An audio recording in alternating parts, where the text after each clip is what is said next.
Have we already started? Have we started? I don't know. Yeah. Well, what are we doing today?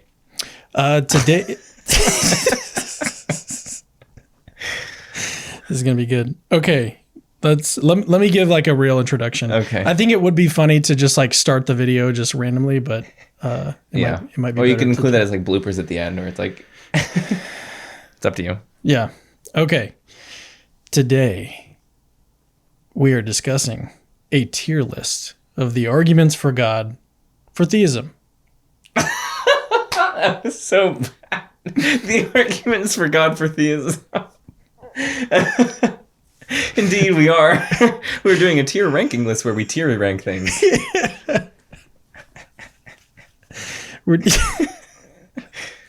All right. For real this time. Third tries a charm. All right. Welcome to Capturing Christianity. I'm here with Joe Schmid, and today we're doing a tier... A tier list for what? Why did that make you laugh? I can refrain from looking at you when you do the intro if you want. No, it's okay. It's okay. We'll roll with this one. Okay. We'll keep this one going. So we're doing a tier list of arguments for God's existence. Right? That's true. That's what we're doing today. I heard that's what we're going to be doing. And it's going to be a lot of fun. We've got a lot of arguments to cover, but it's going to be informative, but we're also going to talk about some of the arguments that you may not have heard of, but then you're going to hear some arguments that you have heard of, maybe. And we're going to rank them, right, in a standard sort of tier list. We'll try to keep it as accessible as possible. But this is actually, I should have mentioned this earlier, this is going to be Joe's new tier list because I'm Catholic. You're Catholic. Beast. A yes, theist, indeed. yes. You embrace God's existence. You embrace everything that the Catholic Church teaches. And so now you've got a new ranking of the arguments for God's existence that you find compelling. Yeah. It's part of your story, in fact. Mm-hmm. Yep, and people, if they want, they can watch I don't even know how long it is at this point. I haven't actually recorded it, but maybe it's like 7 hours long or something where I just go through all the arguments for God and then Catholicism. So if people want, they can look at that. But this will be a little more informal, and we'll cover some arguments that I don't cover in there. So this will be fun. Yes, it'll be fun. So jumping right in, our first argument is the banana argument. Now, this is a very powerful argument for the existence of God. And we're going to watch a video. Apparently, like we've got a video ready to watch. We'll put it on the screen for you guys to follow along. The banana argument. Okay. Pull it up. Let's go. Okay, sweet. Let's go. Mr. Ray Comfort. Behold, the atheist's nightmare. Now, if you study a well-made banana, you'll find on the far side there are 3 ridges. On the close side, 2 ridges.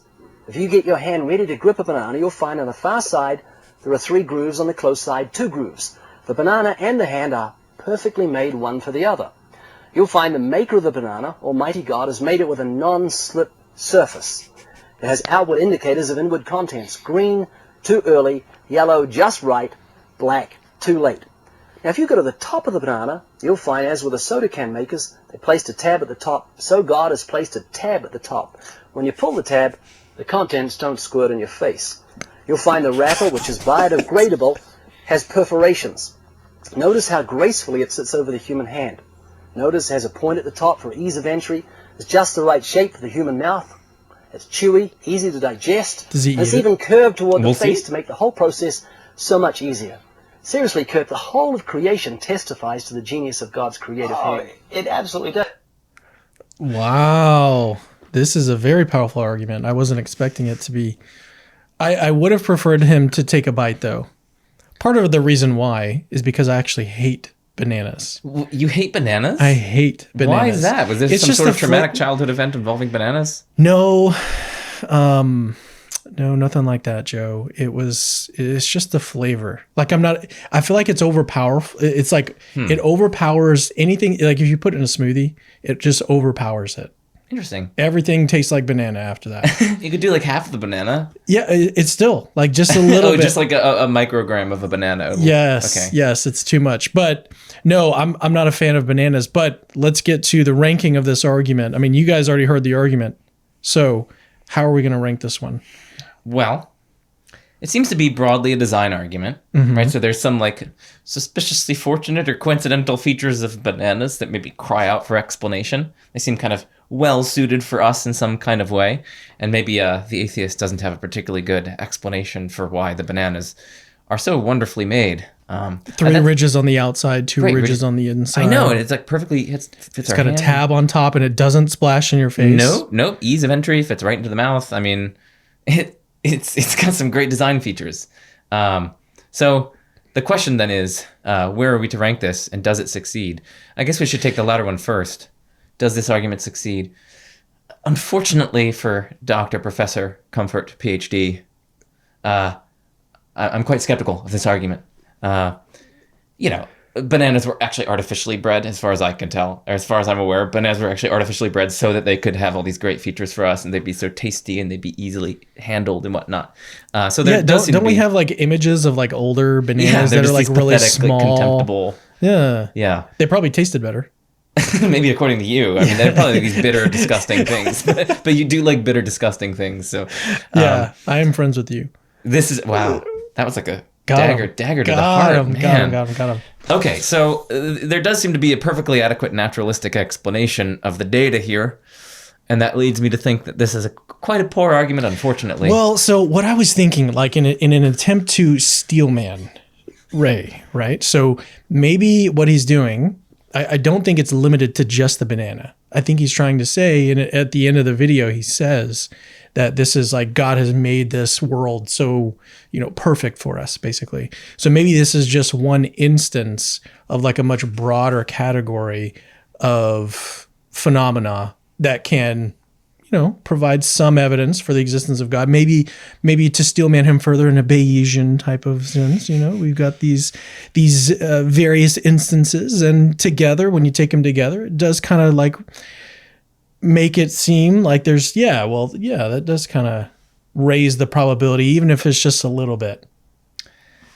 Perhaps. I mean, I have to look at what exactly is the general phenomenon here, and then would that constitute a separate argument from like the features of a banana? Yeah. Because like on the one hand, if you're just pinpointing lots of things like humans themselves made, like you're looking at cars and you're like, oh, like the handles or on the steering wheel like fit my hand so well, and it's like the chair is so comfy, dude. Like, come on, like there has to be a God. It's like, dude, like you expect that to convince an atheist? Like, this is not a good argument. So if you're pinpointing lots of things that were like artificially selected or artificially made, not plausible. But if you're like actually focusing on like deep structural features of the natural world itself that like the naturalist takes to be brute or fundamental or doesn't really have a good explanation of, then the argument will be a lot better. But so in terms of the banana argument, after all, that's what it's called, I'm inclined, unfortunately, to put it F tier.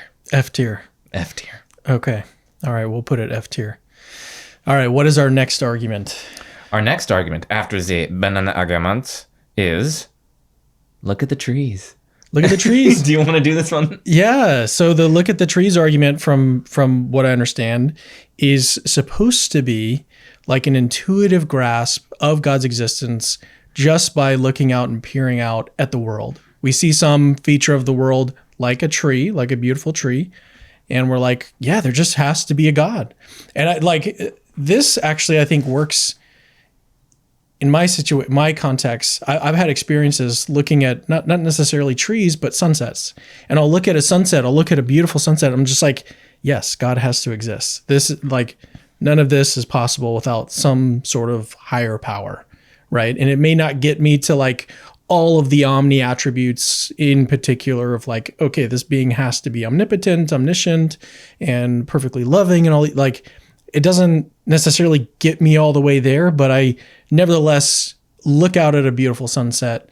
Maybe I'll put one up on the screen, and I just find myself in a situation where I'm like, yeah, God exists.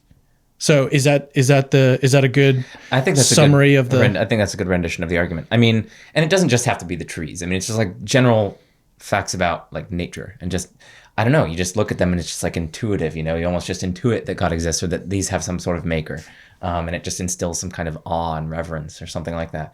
I mean, I think I may have had these sorts of experiences when studying like microbiology, for instance, just like the intricacies of like cellular machinery and whatnot. It's just like... So would you say that maybe that's sort of related to like an intelligent design type argument? Maybe it's more so just like an intuitive thing. It's like you just look at the trees and then it's like, oh, come on, like there's got to be a God. Like it's Yeah, just almost yeah, like an intuitive kind of thing. Or I look at the the microchemical goings on within the cell or something like that, and I'm like, it's almost like an intuitive, like there's no way this is chance. There's no way chance is the only explanation. Or you look at the trees or the sunset or like pictures of beautiful nebula or whatever, galaxies and stars and whatnot, and you're just like, there's no way this is chance. Like there's no way that like just random collocations of atoms or whatever resulted in this, according as Bertrand Russell kind of described naturalism. So I don't know. It's like we're kind of bleeding into arguments from beauty and other considerations. Right. So we should probably restrict it to just the intuitive thing. Right. That's a good point. But it is related to other arguments. Yeah. So and we're going to get to all those in just a little bit. So stay tuned. But yeah, where would you put this one on your ranking now? Yeah.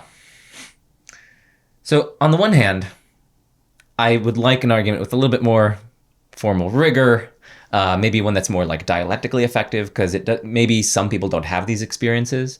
Maybe some people have opposite experiences where they look at instances of gratuitous suffering and they just kind of like, according to them, they just sort of intuit immediately that God doesn't exist. So it's not super dialectically effective for people who either don't have the experiences or have contrary experiences. I mean, to be honest, like I do have this kind of intuitive reaction, as I said, with lots of things. Where I look at beauty and nature and I'm just like, oh, there's no way this is chance or something like that. So on the one hand, I kind of like share the intuition, and I do think intuitions like justify you in the absence of like reasons to doubt them, in the absence of defeaters, as philosophers call them. But on the other hand, I want an argument with more formal rigor and that's more like dialectically effective. So like there are these competing considerations, and like I do think, thinking that God exists, like actually he probably has given us some kind of just like natural faculty by which we can just detect design in nature. So I actually think that like if people's faculties are properly functioning and they just kind of form a belief in God on the basis of this kind of immediate intuition or maybe some kind of properly functioning cognitive faculty, then I think they can come to know that God exists on this basis. I don't think there's particularly stringent criteria on knowing that God exists.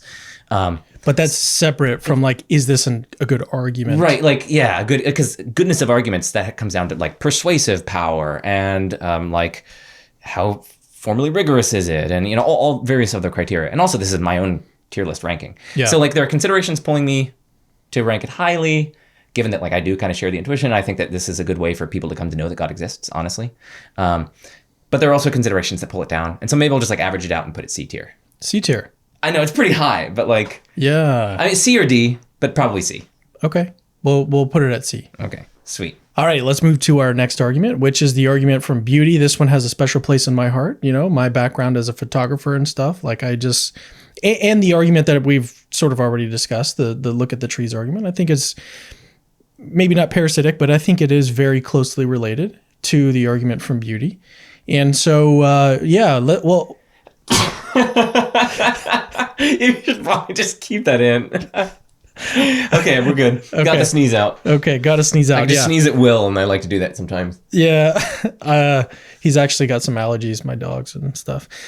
So anyways, the argument from beauty, there are a couple ways that this one could be formulated. The one that I like relies on this step of the argument where you have to establish that there is objective beauty.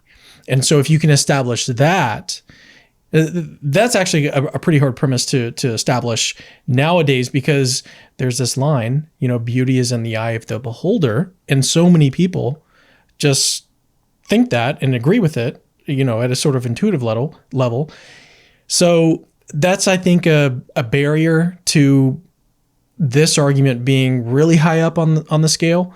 But suppose that we could get past that and argue that there is objective beauty in the world. What do you think? Like, where would you put this argument? Or should we make any other clarifications? Yeah, no, I think we can like flesh it out a little bit. I mean, there are a few ways you could take it, right? I mean, one way is maybe more like Craig style direction, where like if there's an objective standard of beauty, then you need some kind of like, I don't know, you need some kind of ground of that, which has to do with like the divine nature or something like that. That's one way to take it. Presumably that's not where you were going to go. Mm-hmm. I mean, another way to take it is like, we have as a datum that there are lots of things out there that are like objectively beautiful. Yeah. Like the world is just saturated with objective beauty. I mean, down to like the beautiful, elegant mathematical formalisms that govern like physical structures and physical phenomena and atoms and whatnot, up through, beautiful ways in which, chemistry arises and just like these really cool, I mean, I don't know. I love chemistry. I love science. I love all this stuff. Just like looking at, I remember going through in my like chemistry classes, my organic chemistry classes, like constructing all the different like chemical diagrams and like literally building these things and seeing all the beautiful ways in which they like interact and whatnot. And then you go up through biological structures and the biological world is just saturated with so much beauty, like birds of paradise. Are you kidding me? Like, it's just like gratuitous beauty almost. It's like, it's like an undeserved gift. That's almost how it feels, to be honest. Joe Schmid is beautiful. Of course, like fantastically beautiful. Like, look at this like phantasmagoric display. Like, yeah. And then, also just like cosmic structures, right? As I said, like the nebula, the galaxies. Yeah. So from the smallest to the largest. Yeah, the smallest to the largest, the world seems just saturated with beauty.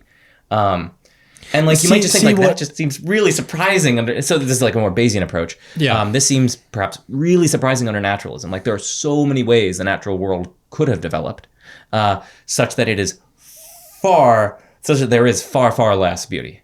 But we instead just almost hit like this like jackpot zone where there's like tons of beauty and we can appreciate it, in fact. So that's one kind of Bayesian way of formulating it.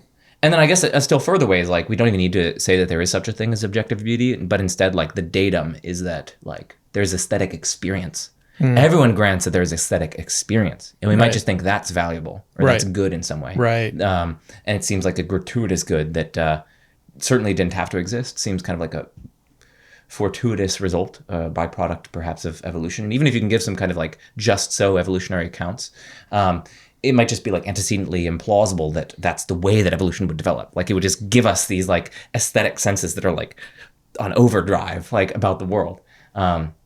So I think there are three formulations of that argument. I don't think we should talk about the first one where like it just requires some kind of like objective standard or something like that. But the Bayesian arguments are pretty similar. Now, if we are requiring as a condition on the argument the objective beauty, I just feel like dialectically that's going to be hard to establish. Yeah. I mean, like, I grant it. I accept it. I'm an objectivist across, like, the value domain. But, I don't know, like, so many naturalists are not going to grant that. So many atheists are not going to grant that. And so many normal people, just in the daily experience, like, yeah, it's going to be hard to compel people. Yeah, whereas, like, ordinary people would be like, yeah, you can't torture children just for fun, and even if we all thought that was okay and we like to do it on Saturdays, like it would still be wrong. So that's kind of independent of our preferences, at least a lot of people think. But like, yeah, even like a lot of ordinary humdrum people, you're gonna go up to them and they're gonna be like, oh, like you find the person beautiful, I don't find him beautiful. It's just everything goes subjectivism. So I don't know, that version of the argument I would rank actually quite lowly. I like the version from aesthetic experience. Yeah. I like the Bayesian version of aesthetic experience. Like, we do, like, it just does seem to be a kind of pretty fortunate coincidence that we have, at least under naturalism, that we have just these, like, aesthetic experiences on overdrive, at least a lot of us. So, whereas, like, under theism, like, I don't know, that's, like, a really good thing. It's, like, a way that we can have, like, a touch point to the divine, that we can kind of access the divine, and that, like, the divine can sort of erupt into the profane reality. Like, the sacred can erupt into the profane. So, I don't know. I think it's a pretty good argument in terms of, like, aesthetic experience. And so there, maybe I'd rank it, like, B tier, actually. Ooh. And, because I'm inclined to think that there is objective beauty, like, maybe for me, that argument would be B tier, but like, I don't know, in terms of dialectical force, I might put that down to like D tier or something. Right. But let's go with the aesthetic version. And like, again, there's also just like, we can sort of combine these and not even say that beauty is objective. We can just say, listen, there are beautiful things. Okay, maybe you disagree about which things are beautiful, and maybe like that's a subjective matter, but like somehow, we all have to explain the fact that reality is like saturated with beauty, and even if that's grounded in our aesthetic experiences, it still seems to be very surprising under naturalism, you might think, and much less surprising under theism. So B tier. Yeah, I think I'll put it B tier. Solid B tier. Yeah, one thing I wanted to just note for the audience is, because I've been having this experience as we've been going through this, is that there's sort of corollaries that you can draw between something like beauty and like these other negative experiences. I mean, there's negative experiences of the same realm. So there's ugly things, and ugly things you might think cry out for some explanation as well. And so this, though, is focused on the arguments for God's existence. We're not going to necessarily slow down and contrast it with any type of argument or experience that you could put on the other scale, the other side of the scale. So that may be for another time, another stream. But if those thoughts come into your mind, just remember that we're looking at the phenomena of the experiences in the world that count in favor of God's existence. Right. So it would be a totally different show if we were going to go through problem of evil and all that stuff. Right. Like evil, ugliness, those are just like separate pieces of data. Yes. It's like, okay, you don't want to talk about that, but like we're talking about beauty right now. So like, can we focus on the data at hand? Yeah, exactly. So, all right, let's move on to our next one, which is the new kalam. Now, the old kalam is what we're using to refer to the argument that William Lane Craig has developed and made popular back in the late 2000s, the 2010s and stuff, all his debates that he's done. Late 1970s, in fact. Yeah. So he's popularized this argument. Everything that begins to exist has a cause. The universe began to exist, therefore the universe has a cause. And then beyond that, he also says that, and argues, that this cause must be timeless, spaceless, immensely powerful, and personal, right? And maybe some other properties. And so this is what we're referring to as the old kalam. The reason why we're calling it the old kalam is because there have been developments in the literature since then. Grim Reaper paradox, is it the messenger paradox? What's the one from Grim Messenger? Grim Messenger paradox. There have been some updates, causal finitism and stuff. Like there's been some really interesting moves that have been made, but you have some pushback on those arguments. Right. The new kalam. So we are setting aside the old kalam, and it's old because, like, he sort of motivates the second premise that the universe began to exist by appeal to some a little more like traditional kind of paradoxes and arguments from like successive addition, like, oh, you can't complete or form an infinite collection by successively adding members to it. That's like the basic gist of one of his arguments. The other one is like, oh, you can't have an actually infinite collection because apparently it leads to certain implausible results or something like that. And yeah, we're sort of setting that aside. I don't really find that plausible. I think the new kalam is more plausible as like an argument for God's existence. And yeah, like it's new because like the sorts of paradoxes that motivate some of its premises are like new and interesting innovations in the literature, as you said. So like Grim Reaper paradoxes involving like rationality. So there are like interesting like infinite fair lottery paradoxes that Alexander Proust goes through in his book Infinity, Causation, and Paradox. There's also this one interesting paradox that maybe we'll just like flesh out, because this is one that like I still need to think further about. It's sort of on the edge of my thinking. So imagine that there's an infinite string of dominoes stretching back into the infinite past. Okay. And they alternate in color. So it's like black domino, and then the domino that came before it is like white, and then black, and then white, and then black, and then white. So that's like that all the way throughout the past. Throughout an infinite past, in fact. So we got this infinite regress of dominoes, and they're hitting each other, and then the last one falls over. Mm-hmm. We might ask, well, what explains the fact that the black dominoes fell? You might wonder, what explains the fact that the black dominoes fell? Well, I mean, what would you say? It was a white domino. Yeah, or like the white dominoes knocked them over, right? So like, what explains this? Like the fact that we could put it in terms of the fact that any any black dominoes fell, or we could just say I can see where it's going, because there was no first white domino that started the chain of the black ones falling over. But also, okay, so like we might think it's intuitively plausible that what explains why the black dominoes fell? Well, because the white dominoes fell and knocked them over, right? You might just find that as like a really plausible claim about explanation. Yeah. Okay, what explains the fact that the white dominoes fell? Yeah, it would have to be the black dominoes fell. Yeah, so I think it's like a circular explanation. Notice we cited as at least part of our explanation of why the black dominoes fell that the white dominoes fell, and then we cite as part of the explanation for why the white dominoes fell that the black dominoes fell. So we have some fact which explains another fact, which in turn explains that first fact. So it's almost like an explanatory circularity, and lots of philosophers think that that's like a vicious explanatory circularity. There can't be such explanatory circles. So it's like an interesting argument. It does assume like some sort of principle along the lines of, if you have like a plurality of things, each of which is explained by some member of a distinct plurality, then the first plurality is explained by the second plurality. And you might think that principle at least fails in infinite contexts. So there are like ways to push back against the argument. But like, I don't know, it's like interesting, and it's not as implausible to me, at least, as like appealing to Hilbert's Hotel to motivate the impossibility of actual infinites, say.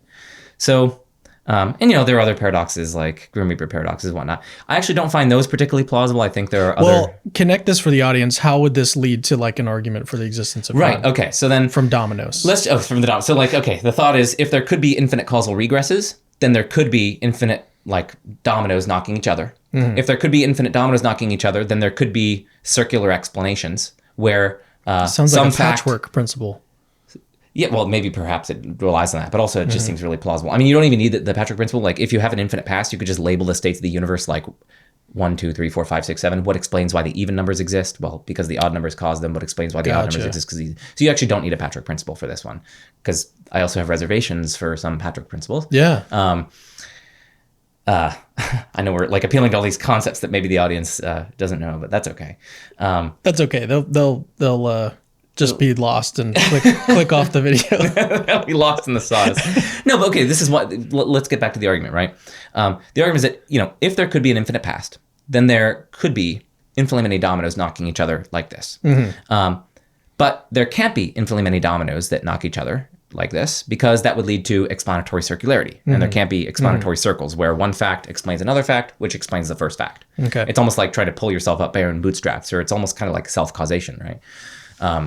So because there can't be such infinite regresses like the dominoes, because they lead to a vicious explanatory circularity, there can't be an infinite past, so the past must be finite. If the past is finite, well, then there needs to be some sort of causal explanation for why the past came into existence. So you need to maybe appeal to some kind of timeless cause, which is responsible for the universe or something like that. Mm-hmm. So that's the basic thought behind the new Kalam. And we're just trying to rule out, infinite causal regresses, infinite causal chains, and things like that. Yeah. So, all right, we've talked about this one, I think, a good amount, and we could talk about it more, but let's get a ranking now. Where would you put this new Kalam at? Where would you put it? Well, I'm also curious where you would put the old Kalam. we didn't talk about where you would actually put that one. I can give you a number, or I could give you one. I mean, it would probably be E or D or something. E or D. Oh, okay. It's not as low as it could be. Well, it's not banana level. It's not banana Certainly level. not. Yeah. But E or D, it's one of the two. Yeah. Maybe on a good day, I'll give you D. Okay. But on a bad day, I'd give you E. So it just depends on my mood. But I find the new Kalam more plausible. Right. And although I tend to favor, I should say, different solutions to these various paradoxes that Proust and Rasmussen and Kuhns and whatnot try to motivate the claim that there can't be infinite causal regresses. I do tend to favor alternative solutions to those on philosophical grounds. But, metaphysics is hard. I could be wrong about that. And causal finitism does offer a unifying solution to lots of different paradoxes. So it's not a silly argument. And I still need to figure out what exactly I want to say about the infinite fair lottery paradoxes and the decision theoretic paradoxes and whatnot. So those are really interesting. Lots of cool and interesting work here. And causal finitism is it's definitely a non-silly hypothesis. It's definitely respectable. Yeah. And it may very well be true. So for that reason, maybe I would still put this around mid-tier, because it's respectable, and I can see some of the arguments. So maybe C. C tier. Okay. One thing I was going to mention as well is that these, in a tier list, you're comparing this argument to other arguments. Right. Right. So that doesn't mean that this argument fails ultimately. It just means that compared to other arguments in this list, it's not as high as the others. Right. It's not as convincing. Yeah, and again, to me, this is just by my own plausibility structures, by my own research and whatnot. Right. Different things work for different people. So, but yeah, that's good. C tier. C tier it is. C tier it is. The new Kalam. I got to blow my nose.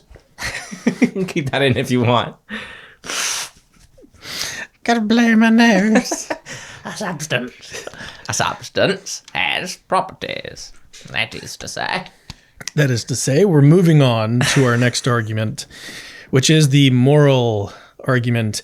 There's two types of moral arguments, really, in the literature. There is the sort of standard moral argument that most people are familiar with. And Bog standard argument. And then there's the moral knowledge argument, which a lot of philosophers take a lot more seriously. But let's discuss the first one first, which is just the standard moral argument. I'll let you give us a summary of this one. Well, it's two premises and a conclusion, championed by William Lane Craig. First premise is that there are... Is he the first person to formalize this? I don't think so. Okay. I doubt that. I mean, maybe it goes back to something like Robert. But Mary all Hugh you said Adams was or that he's something. championed He's it. championed it. So he's a big proponent of it, you know? He's like a champion of it. He's the champion. Yeah, that doesn't mean he's the originator. So, yeah, I mean, I'd go with, well, anyway. It's two premises and a conclusion. The first premise is that there are objective moral values and duties. The second premise is that if God does not exist, then there are no objective moral values and duties. And the conclusion, of course, by modus tollens, is that God exists. Okay, so that's the argument. So, Well, my objection is that the conditional premise is supposed to be the first premise. And so the argument is invalid. that's definitely how reasoning works. That was a... That's literally an objection I've received Oh, man. in the past when I've developed This arguments. is very sad. Yeah. We are in a sad state of affairs, So Cameron.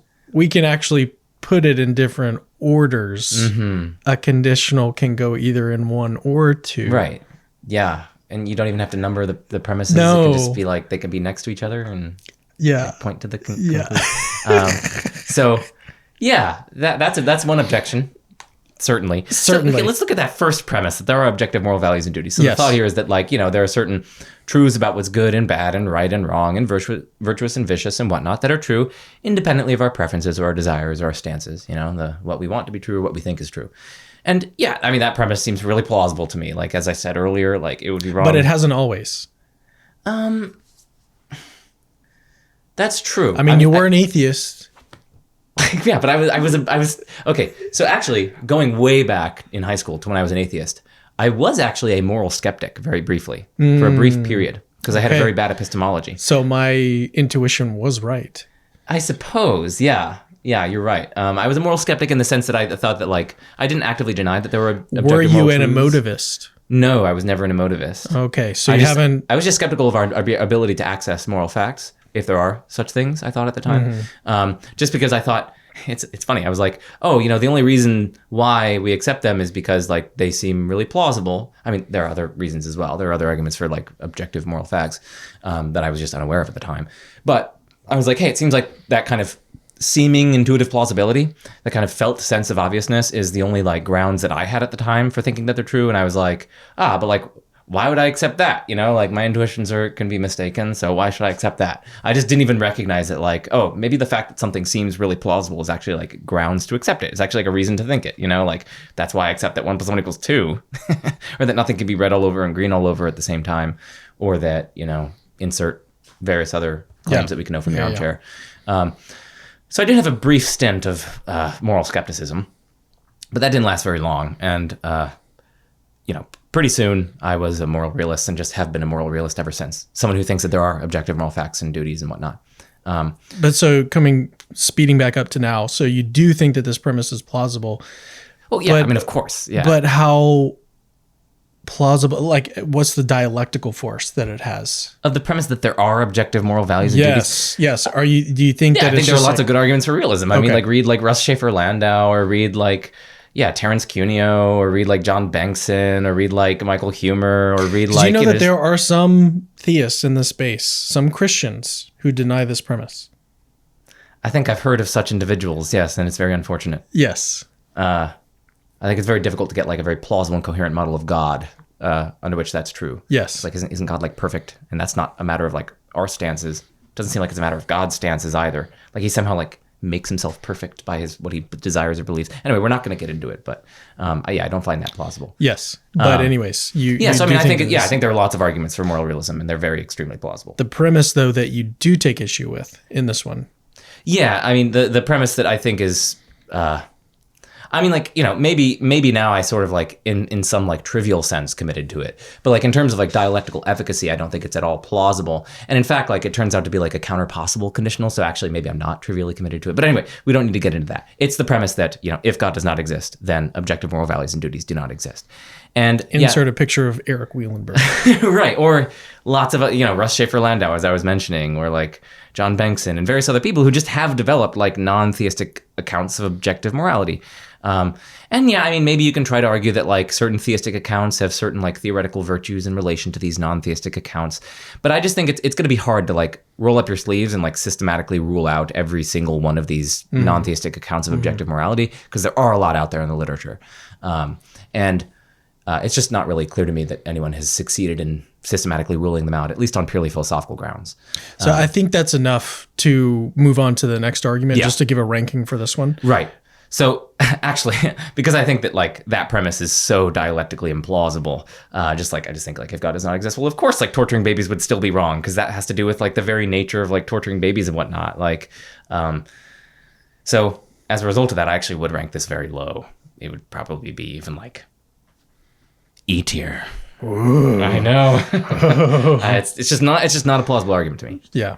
Okay. Now let's move on to the moral knowledge argument. Oh, okay. Yeah. Let's and I'll let you lead this one as well. Give us a quick rundown of that one. How does it differ from the sort of standard moral argument? Right. So the standard moral argument talks about like what accounts for why there are any objective moral facts out there in the world. This moral knowledge argument focuses on a different datum. Why or how do we know the moral facts in question? So like we sort of assume that there are moral facts for the purposes of running this argument. I think that's really plausible, as I was saying earlier.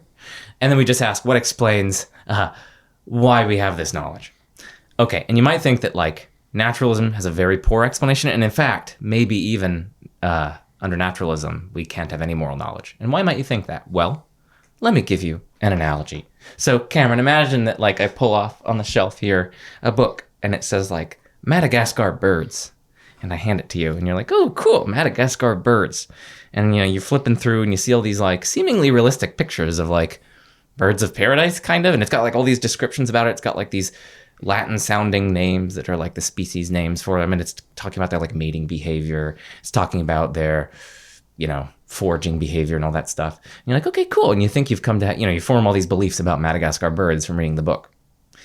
Okay. And then I come up to you and I'm like, Cameron, unbeknownst to you, I put that book on the shelf before I came in here, and everything in that book is a ChatGPT hallucination that is not in any way connected up with the moral facts in question. So like it wasn't actually explained by the moral facts. It doesn't trace back to them. Would you still go on trusting the things in the book, or do you think you just sort of gotten a defeater for It your doesn't knowledge? trace to the birds of paradise. No, it doesn't trace to, it doesn't. Because you said moral facts. Oh, sorry. Yeah. It doesn't trace back to any facts about birds in Madagascar. Do you think you would trust the book in that case? No. If I had this new information, I would not. Right. So it seems to like serve as a defeater if you learn that like Yes. your basis for a belief is not in any way connected up with the fact that your belief is purportedly about, or that you're purportedly in.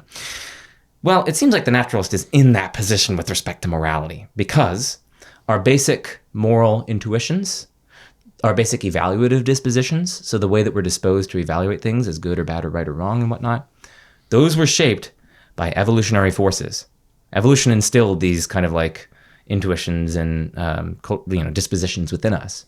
But evolution is blind to the moral facts. Evolution doesn't care about the moral facts. It cares about survival and reproduction. It's not like the objective moral facts are out there and they're like guiding evolution to bring our like moral intuitions in conformity with them under naturalism. No, that's not how it works. That's not how any of this works under naturalism. Yeah. So, but on the theistic picture, God's aware of the moral facts, and he creates us in view of them. And in fact, like God's like sensitive to goodness. He's sensitive to reasons, and like he could easily guide evolution in the direction of giving us at least like minimally reliable moral faculties, so that we can have like, so that we know how to relate to one another and to God. So it seems like under theism, we have like a pretty reasonable explanation for how we could have moral knowledge, whereas naturalism seems to just like totally even remove the possibility of moral knowledge. But we do have moral knowledge, and so it seems like naturalism just because it's too accidental. Right? Well, yeah, it's too accidental that even if, so the argument is even if evolution happened to produce the correct moral intuitions, like it was just too accidental. Oh yeah, I mean, so there are two ways to actually take the argument. One is just like, listen, under naturalism, our like the basis of our beliefs aren't in any way explanatorily connected up with the facts, and that seems to be, you might think, just like a requirement on knowledge. Mm-hmm. And so under naturalism, we just don't have moral knowledge. You might think that's one way to run the argument. But another way is like a more probability thing, or like a more Bayesian thing. Like under naturalism, it just seems like super unlikely that we would just happen to hit on the moral jackpot, where like we have minimally reliable moral faculties, where like easily we could have gone astray. You know, like if we had evolved like the hive bees, for instance, we would have thought it a sacred duty to like sacrifice our brethren for the sake. We would just be like these like mindless collectivist robots who were just like sacrificing for the sake of like the queen or something. Yeah. So we easily could have gone astray, and we seem to like have kind of hit the jackpot, as it were. And it seems so coincidental and accidental that like theism has a much better explanation. So it's a lot of evidence for theism. Those are two ways of taking it. And I'm like sympathetic to both versions. So I actually think this is like a pretty good argument. Yeah. Where would you put it? Honestly, I would probably rank it A tier because I think it's like a good argument. This is one of the arguments that started like causing me to shift in my seat when I was an agnostic. I was like, oh man, there really is a lot of plausibility to this. And like the thing is like, even lots of like naturalist philosophers run these arguments against their fellow naturalists. And they're like, what are you guys doing? You can't believe in like objective morality. We've got these like debunking arguments. So like lots of naturalist philosophers are themselves using these arguments to try to convince their fellow naturalist philosophers to abandon their belief in objective morality. So like I do think it's a plausible argument. So I would probably rank it A tier. All right, let's move on to my favorite argument for the existence of God, which has changed. It used to be the contingency argument. But then as a result of, absolutely demolishing you in that back and forth that we had, I came to believe that the fine-tuning argument is the strongest argument for the existence of God. For the main reason is just the probabilities involved are just so astronomical that like even if you've got a good contingency argument, it just pales in comparison to the types of probabilities that you can get from running a really rigorous fine-tuning argument. You know, I was working with Luke Barnes and trying to get like wrap my mind around, because I think he uses like 8 to 10 examples. You know, he doesn't like some people use a lot more, but he thinks it really sort of condenses down to 8 or 10. And just on those alone, the numbers involved are like, you can't even wrap your mind around it. Like how improbable this universe, a life permitting universe, actually is. And so when I came to that realization, I was like, all right, I got to put this one, like it's got to be my, it's got to be at the top for me. But having said all that, let's now just unpack. Like, give me your rundown of what the fine-tuning argument. You've done a lot of recent work on this. Yeah. No, I very much love the fine-tuning argument. And in fact, like I spend so long in my conversion video on the fine-tuning argument because I'm like, this is one of the things that started to unravel my agnosticism. Like I thought I had some like pretty plausible responses to the fine-tuning argument. But then like when I found we should let the audience know that if they want more of the fine-tuning argument, like go watch Joe's video. that video. There's like a huge segment in there on the fine-tuning argument where I respond to all these objections to so we it. can only get like an overview now. Exactly. But this was one of the first things that started to unravel it. It's like just losing some of my objections to the fine-tuning argument. I'm like, this argument might work. What am I to do? What am I to do?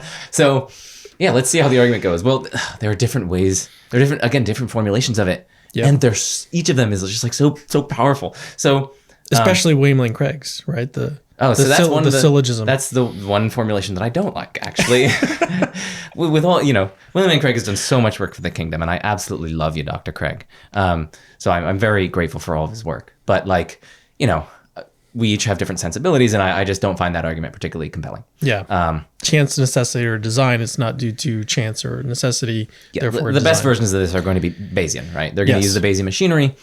So like the main versions that's talked about in the literature, and then I'll talk about like a cool secret one that I really like. But the main one that's talked about in the literature is like the fine tuning of the constants. So, yes. We have various laws of physics. They take a certain form. So just to give like a toy example, there's Newton's gravitational law. Now that maybe this isn't like a fundamental law or anything, it's just an approximation. But, force equals G, gravitational constant, times the mass of one of the gravitational bodies times the mass of the other gravitational body divided by the radius between them squared. Okay, that's like the form of the law. And there's a constant in there. It's just like a quantity with a fixed value. And the constants take on certain values in these, and they also can take on a certain range of values within like a range of physically meaningful values that we can kind of get like a really good purchase on how the world would develop if they fell in different areas of that range. And so if you look at the fundamental laws of physics and you look at their constant values, it turns out that only within an exceedingly narrow range of the total range of conceivable values that these constants could have taken on would you actually be able to permit life or really anything interesting happening. So like to take one example, the cosmological constant, this is a constant that governs the rate of the expansion of the universe. So if it had been slightly larger by a factor of like 1 part in 10 to the power of 120, then the universe would have just like shot apart so rapidly that you couldn't get any interesting organized complexity. Like basically, there'd be one particle here, trillions of light years away. Then there's another particle. There's another particle. You're not going to get life or anything interesting to happen. It's just a barren, pathetic, contemptible universe. Yeah. I mean, it's almost as pathetic as you. Like that. Things shooting apart like that quick. Mm-hmm. Like it would be impossible for them to interact and like coalesce and create anything. And if the cosmological constant had been slightly weaker by a factor of like by 1 part in 10 to the power of 120, then the universe would have like collapsed within on itself almost immediately. It would have just imploded, and you wouldn't have gotten any interesting, stable, organized complexity at all. So like, and like these numbers, like, dude, the estimate 1 for the part in 10 to the 120. Dude, like the estimate for the number of atoms in the observable universe is like 1 times 10 to the 80. Yeah. So like you're more likely to pick like a random atom and like successfully choose it in like a lottery of atoms than you are to get the cosmological constant to fall within the narrow life-permitting range. So like we're talking like exceedingly, overwhelmingly, pathetically, grotesquely implausible that, oh, it's just like a brute fact that just happened to fall within this narrow life-permitting range. Or like, yeah, just basically by chance. There's no deeper explanation for why it fell within the life-permitting range. By contrast, under theism, it seems far less surprising that, well, I don't know, maybe God might be interested in like producing beings which have significant knowledge and can love each other and can have conversations like this and can have like, you know, develop and cultivate and manifest virtue and grow in relationships with each other and God and like experience joy and, you know, excitement and all that stuff. And just, you know, vast cosmic structures that are super beautiful. Like, we can see why God might be interested in that sort of thing, given that they're super valuable. God's perfectly good. He'd be motivated by and sensitive to facts about value. And so it seems far, far, far less surprising under theism than naturalism that we'd get constants that fall within the exceedingly narrow life-permitting range. And so this is just like extremely powerful evidence for theism. Before we get to ranking this one, maybe instead of like talking about all of the different responses to fine-tuning, let's pick like maybe one and focus on that one and then point people to your video. Yeah, I mean, the best objection by far in the literature is the multiverse response. And so the thought is that, like, and again, I want to get to the secret sauce, like the secret, like kind of fine-tuning argument. But yeah, the multiverse response basically is like, listen, if we were to posit a vast ensemble of universes, each of which varies randomly in its initial conditions and constant values, then it's just going to be totally unsurprising that somewhere or other, you're going to get the constants falling within the narrow life-permitting range. And of course, where could we find ourselves? We could only find ourselves in a life-permitting universe. So it's not very surprising that, you know, our universe is fine-tuned. So, you know, I go through in my video why I don't think this is a particularly plausible response. I mean, like one problem is like the Boltzmann brain problem, for instance. You know, like to take just like, let's take a separate analogy. Suppose that like we come across a typed up version of an entire work of Shakespeare. Okay. And now, you know, I'm saying like, okay, seems like there's like a designer of this, you know, like this was intentionally produced. But, you know, the naturalist comes along and is like, whoa, wait. If I posit like basically like gazillions upon gazillions of monkeys that are just randomly typing in typewriters, you know, somewhere or other, they're basically guaranteed to like type up an entire work of Shakespeare. And maybe they'll posit some mechanism by which like, oh, I could only observe, you know, like a full written work of Shakespeare. Maybe there's some sort of selection process to give the observation selection effect. It's like, okay, maybe that explains why, you know, I observe like a full work of Shakespeare, but hold on a second. Far more often than typing up an entire work of Shakespeare, the monkeys are going to type up like a paragraph of Shakespeare or like a sentence of Shakespeare. And so like actually among the total range of like coherent, orderly, kind of intelligible sequences of symbols, the vast majority of them are not going to be entire works of Shakespeare. They're going to be like single sentences or paragraphs. And the analog to that in the case of the multiverse hypothesis is that actually it's going to turn out that the vast majority of observers are just these like Boltzmann brains that like spontaneously fluctuate into existence from like the quantum void. And then they, you know, duplicate and down to every microphysical detail, the workings of a properly functioning human brain, and then soon just dissipate out of existence. Because that only requires a localized pocket of order or low entropy. Whereas organisms like us situated in this huge gargantuan pocket of order or low entropy is just gargantuan. Yes, indeed.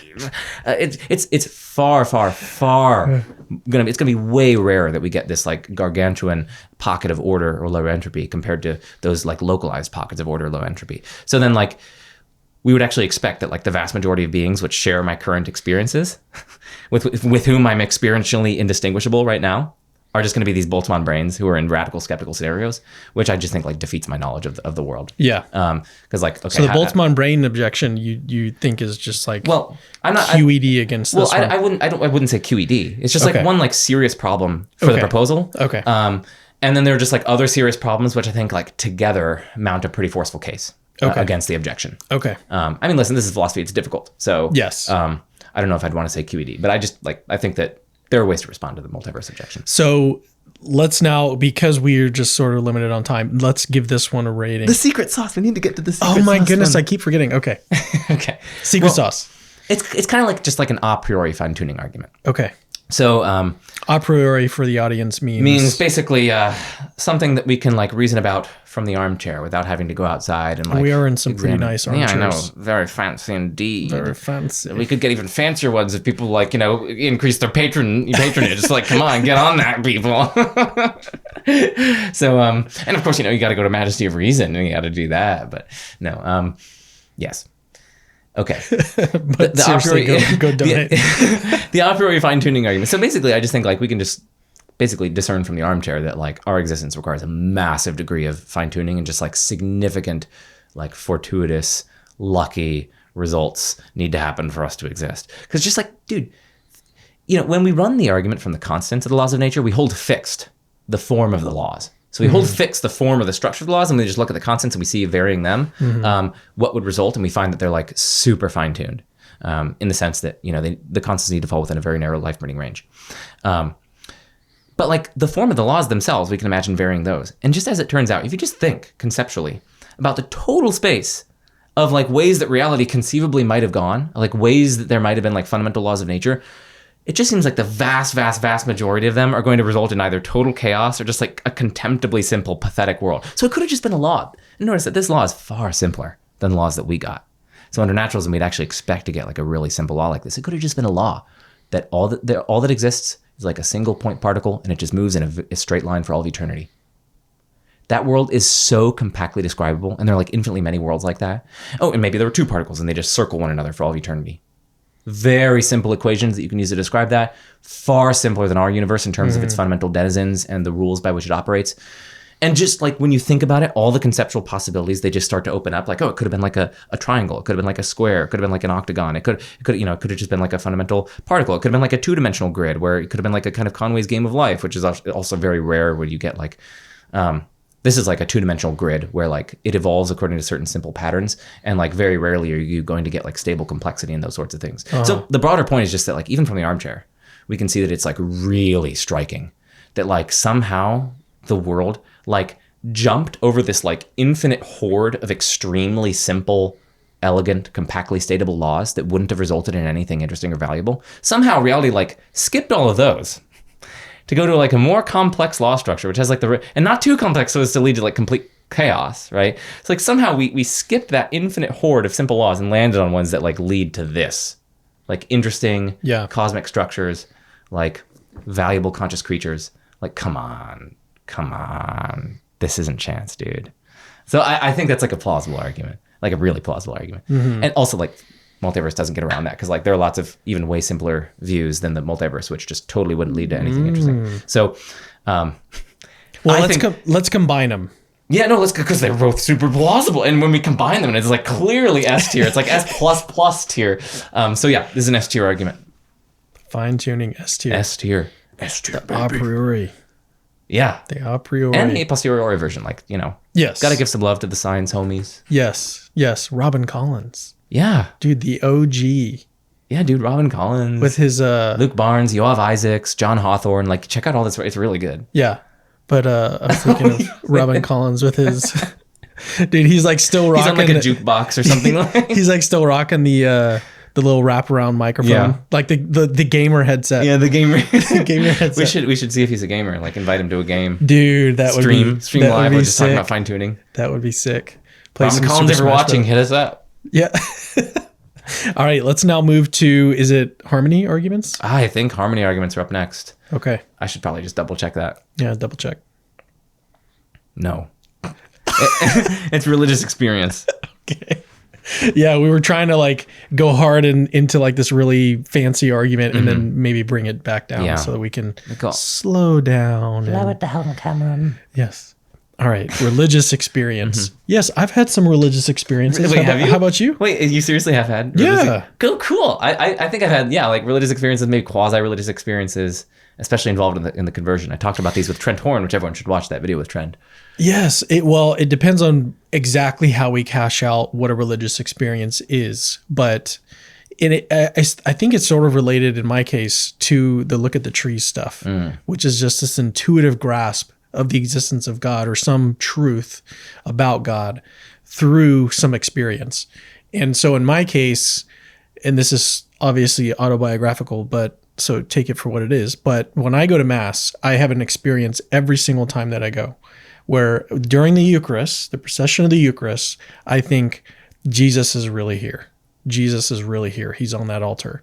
And it's the most beautiful thing in the world. I never want Mass to end. Is there some sort of like distinctive like feeling associated with that or phenomenology, or is it just like an intellectual thing? It's not just intellectual. There's when we transition from the homily to basically from the liturgy of the word to the liturgy of the Eucharist. yes, that transition period, I start to feel like butterflies, and then I'm like, oh, here it is, it's coming. And so there is a sensation of feeling that's involved. I just can't like put words on it. So it kind of feels like, bubble guts, so to speak. Bubble guts. Bubble guts. It feels like bubble guts. Bubble guts is probably the wrong term. Bubble guts. It feels like butterflies in your stomach. Type Yes, thing. yes. So it's like an excitement. It's based. it's an excitement and like it feels like a warm hug, like a loving experience. But Jesus is here. Jesus is here. Like this is happening. This is real. This is awesome. Yeah. No, I've definitely had like, at the very least, like during my conversion, bubble guts. During my kind of conversion process, I had certain like religious experiences where I just like it's hard to describe, but I described this on Trent Horn's podcast. But like I just felt it in waves, like you could be a saint, and it wasn't actually verbal, but it was just like this palpable call to sainthood that's really hard to put in words. And there was like a seemingly some sort of like distinctive phenomenology to it. Is like, oh man, and also just like being convicted of my sin at the same time. So when was this period? This was happening, like I guess in the months leading up to the conversion. Okay, so you were still technically agnostic. Well, like agnostic leaning theist when this was happening, and I was like examining the miraculous case. Okay. And then like since then I've just and then God is just whispering in your ears, you could be a saint. I didn't quite hear it, but like somehow I just understood that was the call. Yeah. Right. Just on like a weird kind of intuitive level. And it's like ineffable, right? These sorts of things are just they're basically impossible to describe. Yeah. You just have to kind of feel it. Yeah. So that was, a gift, definitely a grace, for which I'm profoundly grateful. And I guess since then it's, I felt like, I think what is it called? Like transverberations of the heart or whatever, that some of the mystics talk about. It's not mystical experiences as such, but it's more so just like a swelling of just like profound love directed towards God or something like that, or just like, I've been saved from like a catastrophe, or just, it's hard to explain. There's like a cool podcast called, what is it? St. Anthony's Tongue. Which is also another cool story. It's like a relic where it's like I think it was like an incorrupt relic of just like, because he was a really good preacher, and we still have like his oral like cavity or whatever, and like his tongue there. So like we have St. Anthony's tongue. Like get on this level, Protestants. Like like this, like you have objections to relics, but like we have St. Anthony's tongue. Like your objection is nullified. Like this is so based. Like so And of course, all the healing miracles that God is like going out of his way to perform in confirmation of saintly intercession. But we don't need to get into that. You can see I'm passionate. You can see I'm passionate about that. No, we'll talk about back miracles to the topic. later. I've had these sort of transverberations of the heart where you just have this like almost overwhelming sense of love. Yeah. How to rank this argument? Well, I guess the argument you could put it in different ways. There's like a Bayesian version, and there's almost a more just like intuitive version where it's like, listen, at least for the people having these experiences, they're presentational. They have a presentational phenomenology or character. Mm-hmm. They present the world as being a certain way, much like sensory experience presents the world as being a certain way, or intuitions do that. So it's kind of like a seeming, right? The world seems to be a certain way, and it's a good methodological and epistemological principle that we're justified in taking the world to be the way it appears in the absence of reasons to doubt that. So I think like these experiences, at least on the people who have them, do confer justification. It's a defeasible justification, but they do confer justification. In that sense, they just are like good grounds for belief, at least for the people who have them. Now, of course, there's a question of like whether or not they're defeaters, and we can get into that if we want. But like, there's also a Bayesian version where it's like, listen, dude, like many people. Newsflash, like hundreds of millions of people, probably billions of people throughout history have claimed to have experienced the divine in some way, to have like a sensed presence of God or some kind of supernatural reality. And like, just in general, if like billions of people have reported seemingly honestly experiencing someone, we should think that person exists. Like if billions of people say that they've seen Fred, right? Like probably Fred exists. So it's like, seems like it's like good, maybe Bayesian evidence or something like that. So yeah, I think this is a totally reasonable argument, to be honest. I mean, again, there are like certain potential defeaters, like, oh, what about like divergent religious experiences? And then you can get like, well, maybe there's actually like a shared kind of core content and people kind of impose different interpretations from their background beliefs, or maybe like some of them really are like just chalked up to like naturalistic explanations, like involving brain chemistry or other things like that, and maybe others aren't. But maybe let's not get into the technical details. I just think it's like a reasonable argument. So maybe B tier. B tier. Yeah, I mean, like I said, it justifies people who have them. You said that it was really good, and then you're putting it in B. Well, it could be A. Like it's like a B teetering on A, but like as I said, there are some potential defeaters. Like naturalists try to offer certain naturalistic explanations for these private experiences, and maybe they give some like hand wavy just so story about like, oh, hyperactive agency detection device or something like. So that like maybe tempers the force to some extent, but I don't know. I do think there's force here. So B, maybe, it's like teetering up to A, but I'll keep it in B right now. All right. B tier it is. B tier it is. Let's break it down. That was a little weird. I can break it down.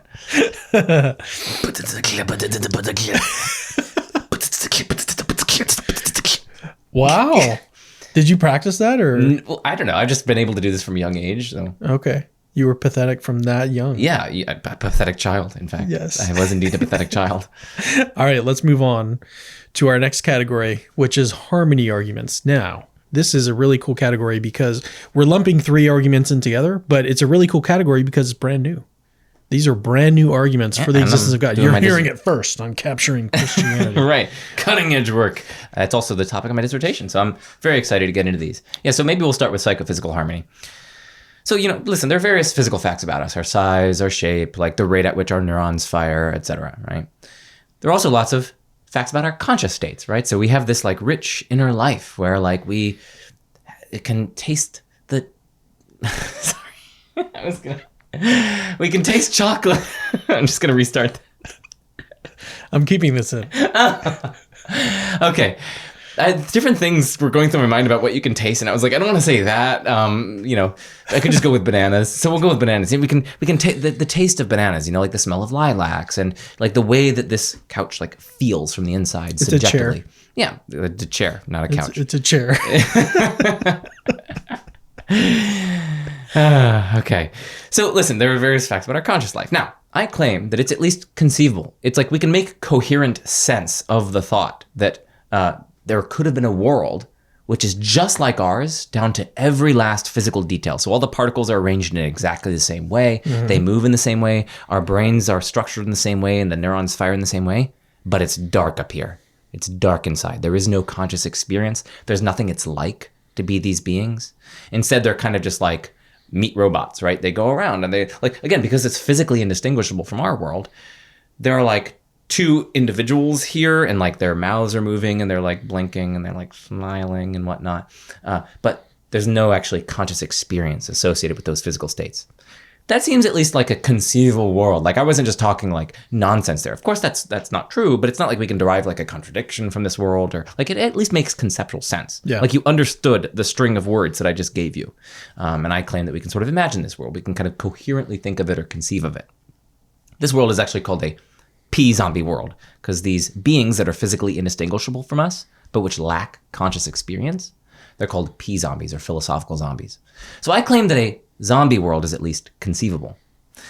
Now, from the get-go, it's already kind of surprising that, oh man, like in addition to all the physical facts about us, like, man, we got conscious facts. Like we got consciousness. Like, whoa, that's really striking, because consciousness seems to enable lots of significant goods like joy and like significant rational agency and meaningful relationships and love and experiences of beauty and whatnot. Okay, but not only can we conceive of a world devoid of consciousness that's physically like ours, but I also think we can make coherent conceptual sense of a world which is physically like ours, but where conscious states are just paired up with the physical world in just radically different ways than they in fact are. So we can imagine that, instead of, this richly structured and orderly conscious experience that I have with like these shapes, these perceptions of you and whatnot, we can imagine a world where beings are physically like us, but instead they just experience like chaotic TV static. Like that's all that's going on here. There's no like meaningful agency that they could develop. There's no like significant knowledge that they have about the world. Or instead of like a chaotic TV static, maybe they could have just, their mental lives could have been constituted by, let's just say, all it is just like the visual sensation of gray.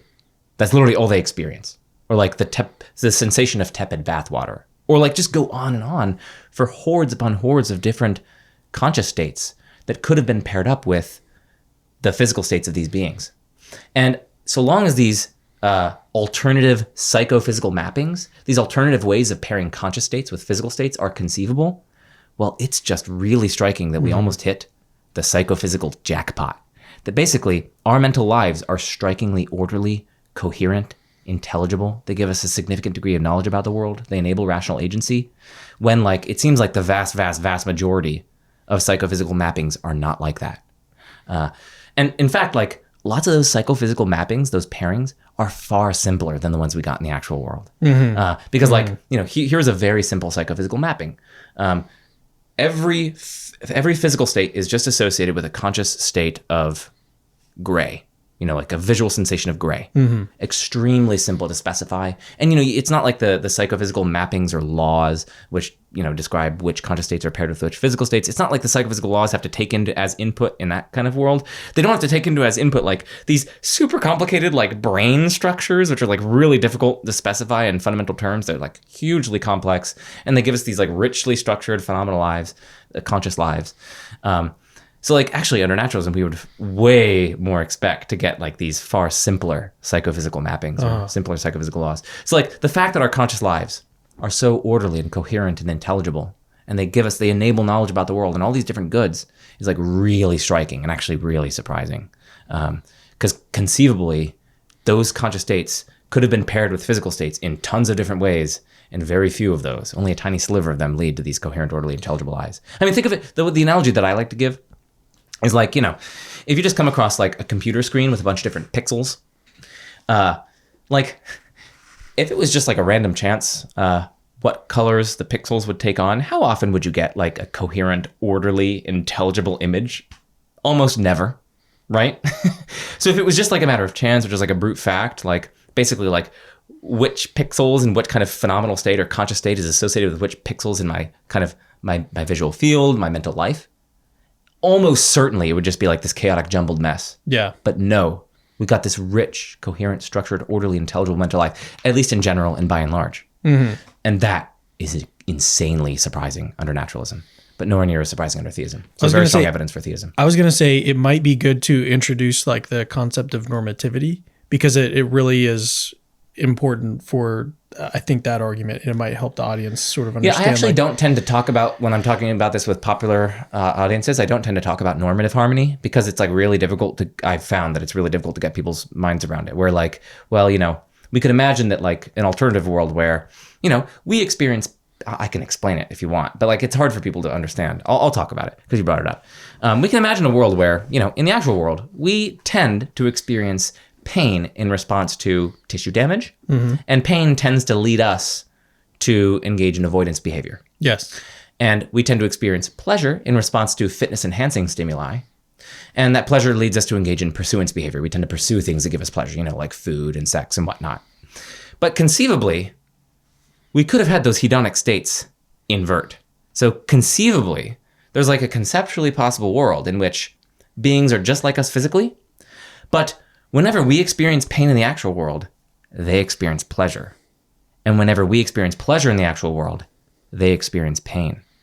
So basically, in their world, pain is actually associated with fitness-enhancing stimuli. The conscious state of pain is associated with fitness-enhancing stimuli, and the conscious state of pain actually leads them to pursue the relevant like fitness-enhancing things. And in this world, the feeling of pleasure is associated with tissue damage, and pleasure leads to avoidance behavior. So actually, in this world, the beings still would have been avoiding tissue damage. Like they like they bump their toe, and then they feel pleasure, and that actually leads them to like avoid bumping toes in the future. Or when they put their hand in a flame, they feel intense pleasure, but just the psychophysical laws are such that pleasure leads them to take away their hand. And when they're having sex, they're in like excruciating agony, but they just keep on going after it. That's because that's how the psychophysical laws are in their world. And when they eat like a burger, they're in excruciating agony, and just. This world seems at least conceivable. But there's like, notice that this is like a deeply wacky world because like these beings are systematically pursuing states that they have reason to avoid. Conscious states that they have reason to avoid. Because pain is bad. You have reason to avoid pain, but they're systematically pursuing it. And pleasure is good. We have reason to pursue pleasure, but these beings are systematically avoiding the thing that they have reason to pursue. So there's like this deep, like, irrationality in their behavior. It's like not a normatively appropriate way to behave in response to the conscious state because pain gives you reason to avoid it, but they just systematically pursue it. Whereas in the actual world, the physical states and functioning and behavior with which pain is paired are actually the physical states and behavior that pain rationalizes, that pain gives us reason to engage in. Yeah. So there's a kind of harmony between like the normative facts here and like the descriptive facts of like what pain is actually associated with. See, that version of the argument I think is just, to use the term, QED. Right, and again, like we could have had hedonic inversion. There, like other things could have played that state that wouldn't have resulted in this normatively appropriate match. It could have been like, again, the sensation of tepid bathwater, or like a visual presentation of a patch of fuchsia or gray, or like any of the infinitely many different shades of gray, or like it could have been like a, the smell of plastic or the taste of plastic or like any of like the hordes of different conceivable conscious states could have played these roles. Yeah. But no, we landed again on the psychophysical jackpot, the ones that actually make like normative sense, the ones that are actually rational. Yes. And so yes, I really do think that it's it's a very powerful argument. This argument from psychophysical harmony. So it's basically also, you can think of it like a psychophysical fine-tuning argument. Because like among all the different conceivable ways that you could associate conscious states with physical states, only the tiniest sliver actually lead to a coherent, orderly, intelligible, normatively appropriate mental life in relation to the physical facts and behavior. And in fact, again, like the simplest psychophysical laws seem to be disharmonious. They seem to lead to like this, the contemptibly simple mental lives that don't have any of the profound goods that we have. So I think this is like an extremely powerful argument. And I think the other harmony arguments are super powerful as well. So I can just briefly mention them if you want. Yeah, let's do that. So there is this other harmony argument from nomological harmony. Fancy word for just what, laws of nature? Yeah, well, nomological, just like nomos or nomoi means like laws, I think. But like, let me step back. Harmony problems in general, like the phenomenon here is just that there seem to be like at least conceptually distinct facts or facets of reality, which kind of coincidentally align in really fortunate ways that call out for explanation. Yeah. So that's like the general like kind of harmony gist kind of problem. And theism naturally explains them, because like theism naturally explains things that are like super striking and fortunate and coincidental and which enable lots of profound goods. And it's like, you're very likely to be sniped by these arguments if you think that like theism can kind of explain those sorts of data. And of course I was sniped by the arguments, unfortunately. Fortunately, actually, sorry, I said unfortunately, but at the time I thought it was unfortunate when I was like, oh no, maybe theism is true, maybe Catholicism is true, but now it's beautiful. So, no, but anyway, let's get back to nomological harmony. So nomological harmony, the fact of nomological harmony, is the fact that the fundamental laws of nature actually match or apply to the contents of the universe so as to result in, the universe evolving forward in time. So we have these initial conditions, maybe they feature like mass and charge. And the laws actually talk about mass and charge. They say how mass and charge are to behave.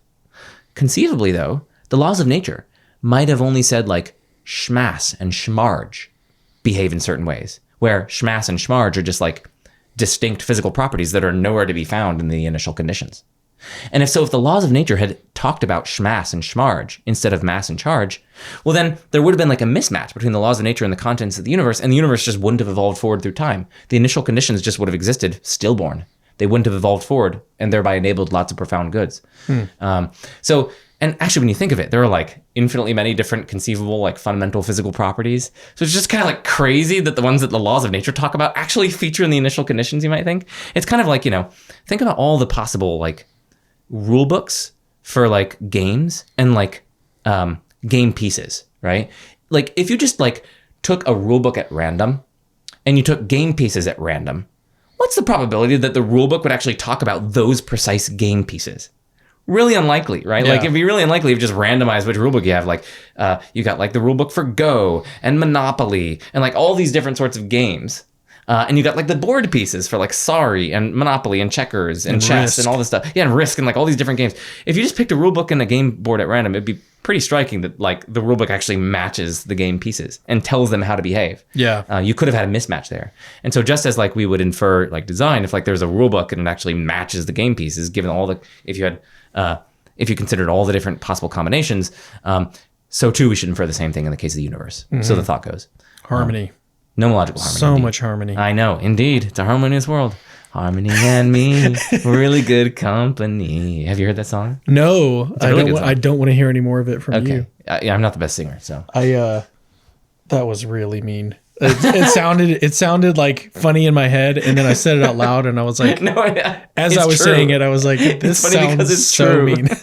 It's funny because it's true. Okay, and then the final kind of harmony is like the secret sauce harmony again that I've got in the works that will be part of my dissertation. I did a video with the Analytic Christian, Jordan Hampton, excellent channel. Highly recommend. The best channel, believe me, folks. No one quite liked that Jordan character. So I talked with him about this argument, and like it's basically if nomological harmony and psychophysical harmony got together and had a baby, that's psychonomic harmony. So like, why do these psychophysical laws actually match the contents of the universe? Because like the psychophysical laws might have specified that like conscious states are associated with schmass and schmarge. And or they might have specified that you need a certain degree of like integrated information or like complex brain structures, which are just like more complex than any brain structures that ever actually come to exist, right? So maybe you need like a galaxy-sized brain. Now, as much as you'd like to think you have one of those, Cameron, like unfortunately you don't. But like, and the psychophysical galaxy-sized brain, and the psychophysical laws, they easily could have specified that like that's the sort of complexity that you need to harbor consciousness. So it's and if you actually again you start to think about it, you start to think of all the ways in which you could have had mismatches between the psychophysical laws and like the contents of the universe, and it's just crazy. So that's the other harmony problem. It's called psychonomic harmony. Harmony, psychonomic. Yes. All right, where are we placing these harmony arguments on our tier list? On your tier list. My tier list. I think these are incredibly powerful arguments. So harmony arguments are going to go S tier, baby. S tier. S tier, indeed. Yes. What do we have in S tier? We have got fine-tuning right now and fine-tuning and harmony problems. Harmony problems. Okay, S tier. All right, what's our next one? Is it the argument from desire? Indeed it is, the argument from desire. Well, okay, so there are like a few ways that you could go with articulating the argument from desire. One is, well, hey, like, look around. Most of our desires seem like their objects are satisfied. Like, I desire food. There is such a thing as food.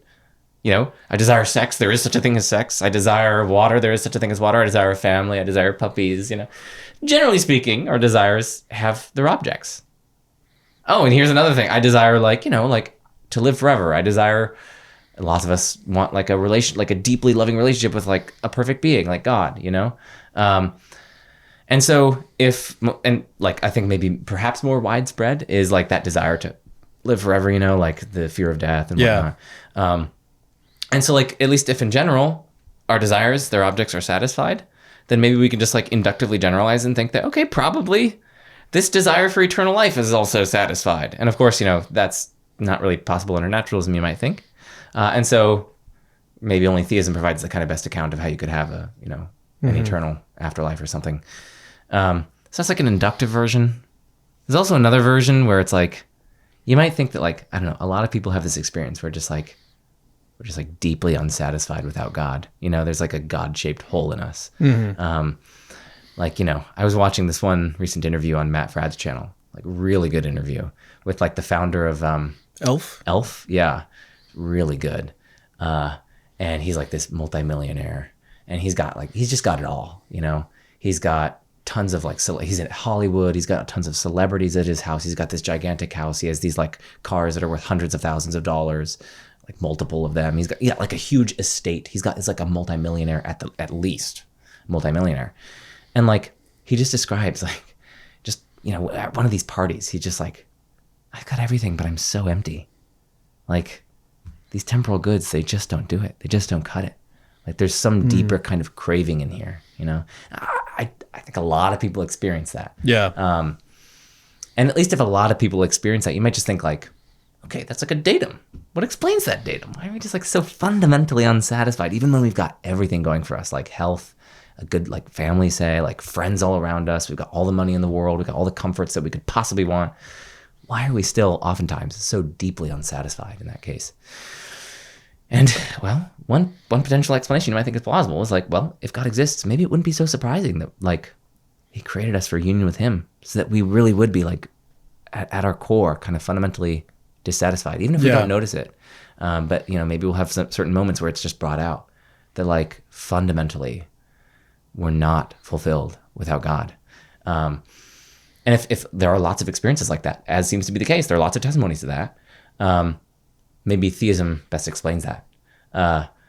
You know, you might think that's like a very weird sort of desire for like evolution to like throw up, to like burp out, or like for like just like a coincidental naturalistic process to lead to. But, you know, maybe you can try to proffer certain naturalistic explanations, you know, like, oh, you know, that's just meant to get us not to end our lives, for instance, you know, like you gotta have some kind of hope or something, you know, or you gotta like, we got to keep on that kind of like hedonic treadmill where we're just constantly unsatisfied so that we keep going and we don't just like stop having sex and whatnot and eating food. But I don't know. Maybe when you really experience this dissatisfaction, you know, like it's almost like these explanations you might just think are like shallow. You might think. I don't know if you have anything to say about this argument. No, I was laughing at something you said and did earlier. No, I think the second way that you formulated it is, I think, pretty strong. Yeah, I think the first way is really weak. So my only thought is like the second way that you formulated it makes me want to put it, you know, in my if this were my tier list, I would probably put it in maybe B tier. Oh wow, okay, that's pretty high. Where do you put it? Well, okay, like the inductive version is probably like, I don't know, maybe like E tier or something. Yeah. Just because like, you know, we have lots of desires that are satisfied, but like also we have lots of desires like that are maximalized desires where it's like, yeah, I not only desire sex, but like perfect sex or like the best sex. And I not only desire like a wife, but like the best wife. And I don't not only desire kids, but like the best kids. I not only desire food, but like the best food or like perfect food. But like, it seems like those are like kind of systematically dissatisfied, right? So like these sort of maximalized desires you might think are just like, there's like a further fact about the kind of desire that we're talking about, like endless life as opposed to just life.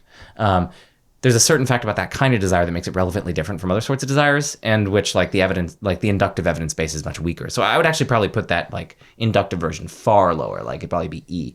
But I don't know, maybe there's more Bayesian version. Maybe it depends on how widespread these experiences are. Yeah. Maybe it depends on like how I haven't actually sat down to look at the naturalistic explanations and how good they are. So there's a little bit of like a cloud of unknowing around this argument for me. Some plausibility, but I don't know. C, D, something like that.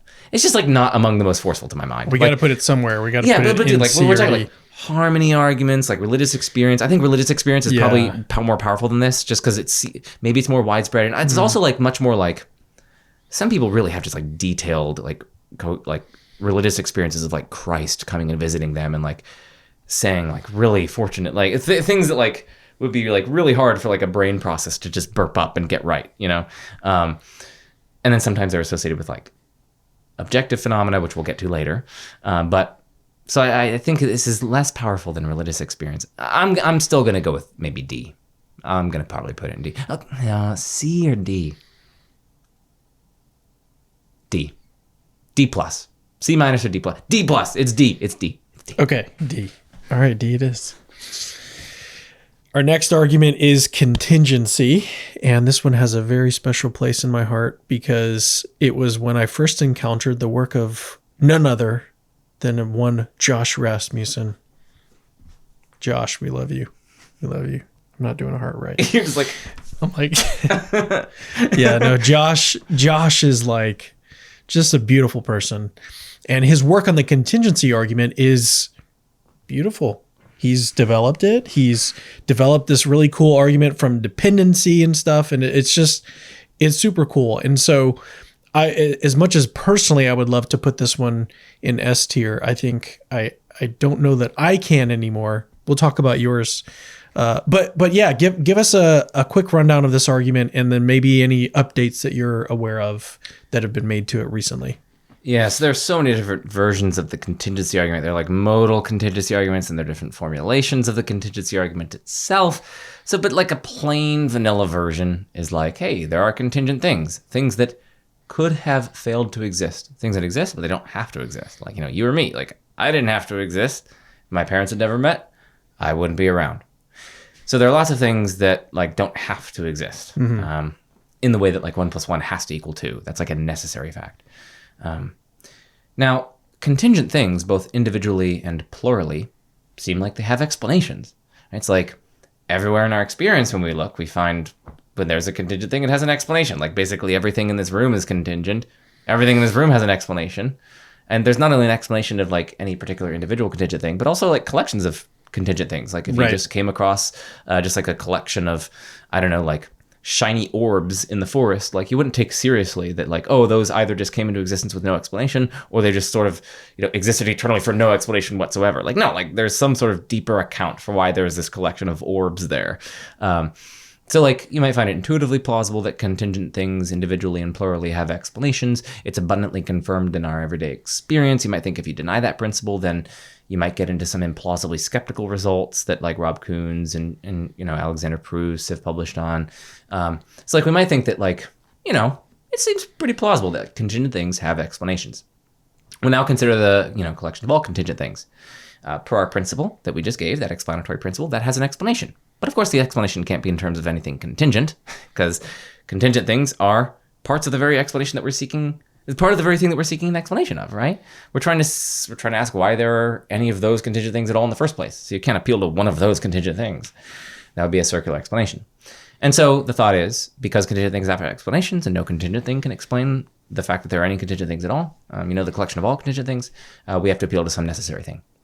So, and then that's like the first stage of the argument. And then there comes a second stage where we try to at least identify certain, you know, religiously significant attributes that this necessary thing would have. So maybe, you know, seems like far simpler to posit only one of them. Like why posit like 17? That seems kind of like arbitrary, and we don't need 17 to explain the data, you might think. We only need one. So it's far simpler to posit just one. It seems like we can explain the data with just one. You might think that like, you know, maybe there's at least some pressure to think that this thing is like unlimited, because you might think that like limits, like arbitrary, precise, degreed values of various properties, like maybe call out for some deeper explanation. But here we're talking about like the ultimate fundamental nature of reality. So it couldn't have some deeper explanation. And if limits call out for some deeper explanation, then this thing would have to be unlimited, you might think. So there are, you know, lots of moves that people try to make here. Yeah. What do you think about the move? And this move probably already exists, but it just occurred to me. So just point out if this is not a new thought, but the thought is if this necessary thing exists, it exists in every possible world. And that necessary thing would therefore be an explanation for all contingent reality in each possible world that you're looking at. And that just seems to be pretty close to omnipotence, because the thing is supposed to explain all the contingent things in that universe or in that world. If we first establish that there's only one of them, right? Yes. Because if there are Yes. if there are 7 of them, then this guy might explain it in this world, and then number 2 might explain it in the other world. So if we have in the The background, that there's collection only would be one- omnipotent. Okay, yeah, you The could collection say that. of They're like necessary they things. like plurally instantiate Yes. omnipotent. That's interesting. You would also have to necessitate the explanatory principle that I gave. So Yes. earlier I just gave it into like, in the actual world, contingent things have explanations. You'd have to say necessarily contingent things have explanations. That's a little bit less modest, but still, I think, very plausible. But yeah, if you have that necessitated version of the explanatory principle, and at the very least, if we're agnostic on the number of necessary foundational things, then yeah, plurally they could directly or indirectly realize any possible state of affairs. And you might think like, okay, that's not quite the definition of omnipotence, but like it's significant evidence for omnipotence. Right. If something can like actualize any possible state of affairs. Right. So like I do think Possible contingent state of affairs, I suppose. well, yeah, I mean they would just by virtue of just like existing would actualize any necessary state of affairs, like them existing. Yes. Yes. So like, yeah, basically any possible reality that could be brought about, they together could bring it about. Mm-hmm. And that's at least really good evidence for omnipotence. Yeah. I think if we precisely analyze omnipotence, that's not going to be sufficient, but like it's certainly necessary, you might think. And like it's going to go a lot of the way there. So like we have just gotten significant evidential confirmation that there is like a necessary ultimate ground or explanation of contingency, which is omnipotent. Like we have a lot of evidence for that. Which is Extremely powerful. right, exactly. So yeah, I mean, I think that's like a reasonable approach. And there are other reasonable approaches to stage 2. This kind of stage where we try to identify this necessary foundation with God. Mm-hmm. So yeah, I think it's like a reasonably forceful argument.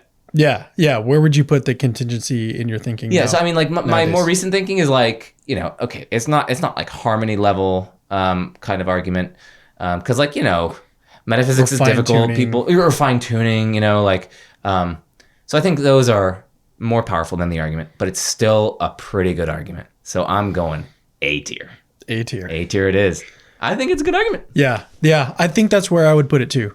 I'd put it in A tier. Mm-hmm. And fine tuning would definitely be above Yeah, contingency, even though they're both good arguments. absolutely.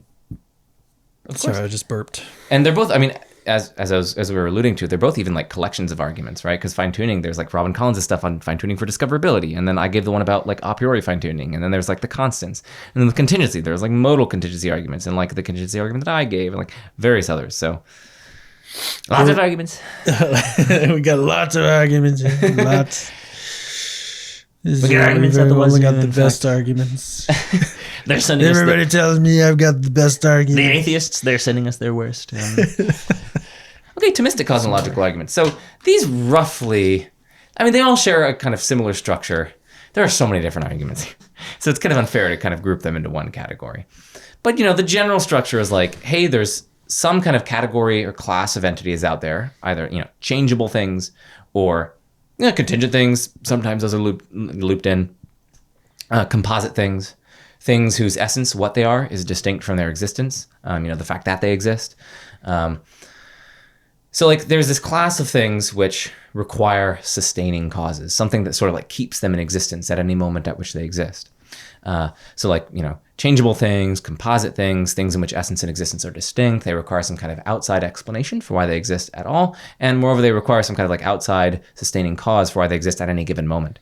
And so then we have this further premise that there can't be like infinitely descending chains of ever more fundamental things which like sustain something in existence, because you're sort of like sustaining causation is like where you're sort of like purely deriving your existence from without. And a lot of people think like you can't just have like an infinite chain of derivatively existing things. Like there's like nowhere from which you can derive it, right? So like none of these guys even have any power to impart existence to this guy without something like that has kind of built-in existence, that kind of exists of itself, right? Like it's almost as if you had like, if I gave you an IOU that for $20, that doesn't have any value in itself, right? That derives its value from without. It's like just like a message. Well, you come to me like, okay, Joe, I want to, cash this in for $20. I'm like, okay, yeah, but like that was itself based on a further IOU. So I consult that other IOU. I go to another dude and he's like, okay, that itself was based on another IOU. And then if that just goes on infinitely without someone actually having like $20, you don't actually have $20, right? Yeah. So you actually get a kind of explanatory collapse. And similarly, if one thing's existence is like purely derivative from without, in much the way that an IOU's value is purely derivative from without, then it seems like you can't have an infinite chain of just like things which purely derive the relevant feature from without. I mean, you need some kind of source outside of the chain, some kind of primary member which sustains them all and sort of accounts for them having the relevant feature. Now, you're not the biggest fan of Thomistic style arguments. Yeah, I mean, let me just complete it. So Okay. So like, changeable things, contingent things, composite things, things in which essence and existence are distinct. They require sustaining causes. Sustaining causes can't proceed ad infinitum. You need to get to some primary member. Well, since that thing is uncaused, because it's first in the chain, it can't be a contingent thing or a composite thing or a changeable thing or a thing in which essence and existence are distinct, because again, those require causes. And so this thing, we get something which is, so the thought goes, like unchangeable, absolutely simple, something in which essence and existence are identical, necessary, etc., etc. Right. I just spit on your microphone. It's like I literally see the spit. So. Okay. Thanks, Joe. I'm gonna have to sanitize that. Yes. Oh, is it my turn? Well, listen. In the past, I've been a critic of these arguments. I mean, listen. Now I have lots of like higher order evidence that like maybe I've just gone wrong somewhere because like I thought like Aquinas was wrong about a lot of things, but no, it turns out that he was right about a lot of the things that I thought he was dead wrong about. And he's just like a towering intellect. He could utterly mog me in a dispute, right? He's probably like 200 IQ or something. So. And that completely like dwarfs our meager IQs compared to his. So like, so I've got like actually higher order evidence that these arguments succeed, and there are actually like new and interesting like renovations of these arguments that people like Rob Koons and Daniel Bonavec are working on right now. They actually have a book that's coming out sometime really soon with Word on Fire Academic. It's like 600 pages on like just like renovated versions of the five ways. That's amazing. Using like contemporary metaphysics and like modality and S5 logic and various other things, like really cool stuff. I gave them some comments on like half of an earlier draft of their book, and I'm actually going to be at like a conference coming up where I commentate on, or at least this is tentatively planned, where I commentate on one of the chapters. So there may very well be some interesting things here in the vicinity. I'm probably going to rank it lowly just because like I haven't been convinced yet, and I think that there are some like at the very least like dialectical issues with convincing non-theists with these arguments. Which again, it's not a matter of like these arguments fail necessarily. It's just that compared to the other arguments that we've already discussed, the other ones are just a bit stronger. Right, and that's also the thing, which is like a lot of these arguments. Like you just need like a dozen premises or sometimes like 50, where like, you basically almost need to like solve metaphysics before getting into the arguments. Like, right. It's like, oh man, but this premise is like, okay, like things are like a hylomorphic compound. And then we're positing like, we're just like settling all these like really controversial first order disputes in metaphysics. Like, okay, existence is like a first order property, which serves a particular theoretical role. So we have to like rule out all the other views of existence. And there are like maybe even like dozens of those. And then you got to talk about like essence. And then you got to talk about like all the other views of essence. And then you got to get on to like there is a like hefty metaphysical backdrop. And I'm not saying here that metaphysical backdrop is false. Just in terms of like the dialectical efficacy of the arguments. It's like there's a lot that you got to kind of solve first and get on board with before you're sort of in a position to accept the argument. And props to the defenders of these arguments. They roll up their sleeves and they try to motivate the metaphysics, right? But I do think that just like hampers their dialectical efficacy. And if you're not sort of convinced on independent philosophical grounds, as I wasn't for at least a very long time, you're going to be apt to rank them relatively lowly. So for that reason, like especially in comparison to the other arguments, like I'd be inclined to rank these pretty lowly. So maybe something like, D or something like that. Right. There's not as many commitments for some of these other arguments that you've got to run through. And I mean, similar to the argument from beauty, like if you're going to go the objective beauty route, you've got to establish that first. Yeah, and like, again, I accept that there's objective, and I accept that there's objective beauty, but like in terms of like the persuasive force of the argument, it's like another commitment. It's just it's not. It makes it more complex to convince somebody. Right. Exactly. So where do you put this one? D, probably. D. Okay. And the higher order evidence that I have, together with the fact that there are some renovated versions which might work, would maybe want me to push it up. But just like currently, it's in relation to the other arguments that we've considered, maybe D. Okay.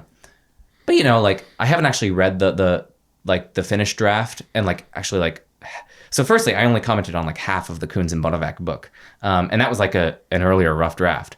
So like they've probably taken into account my comments, and there's also this other half of the book that I haven't read. So like who knows? Maybe after I read this, I'll be like, whoa, there's actually a lot more to these arguments. And like when I was commentating on it, like sure, I had criticisms, but I'm like, I never thought of Aquinas' ways in that light, and they seem like more plausible than the arguments that I had published on and criticized. So I'm like, So maybe that would lead me to put this in C tier or something, but I said D first. We'll just put in D. Okay, fair enough. And again, we're just talking about the whole category of these things. So like, there are arguments for motion and like various other things in this list. Right. We just don't have time to go into all the details on everything. Oh, is it Dietz? So next one is intelligent design, if I remember correctly. Intelligent design, we'll talk about, and I think we've got 2 more categories after Intelligent this design, ontological arguments, Zen miracles. Zen vivicatus miracles. Intelligent design is an argument from we're sticking to biology in this one, right? I think so, yeah. Yeah. So biology, the complexity. Look at your hand. Look at the eyeball. The eyeball couldn't have been developed.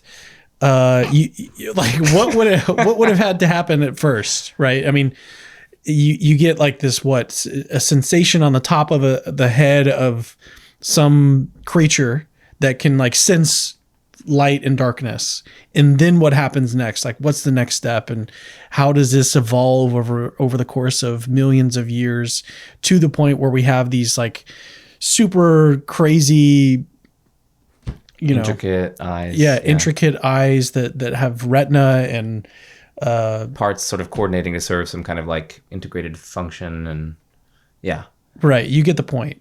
And So I mean. And I know that there are more sophisticated versions of this from people like Stephen Meyer and what's the other guy's name? I can't think of his name. Well, there's Jonathan McClatchy. Jonathan McClatchy is a really big one. Yeah. I mean, there's like Michael Behe, if you're thinking of him. Michael Behe is who I'm thinking Dembski, of. William Dembski. Yeah. So, and they have, the flagellum and how it never could have evolved on its own.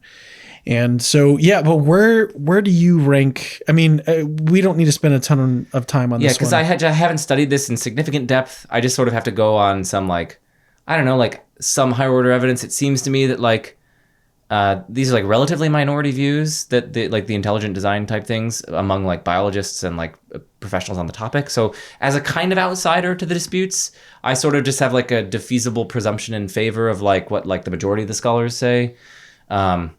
And it's very defeasible, right? Like if I looked into the first order evidence, maybe I could be convinced otherwise. But and not it's being not an expert. Just like atheist scholars, right? It's like Christians who are also pushing against Catholics, who are criticizing the intelligent design movement. So as an outsider, I sort of look at the field, and it like seems like at least in general the field is against the intelligent design peeps.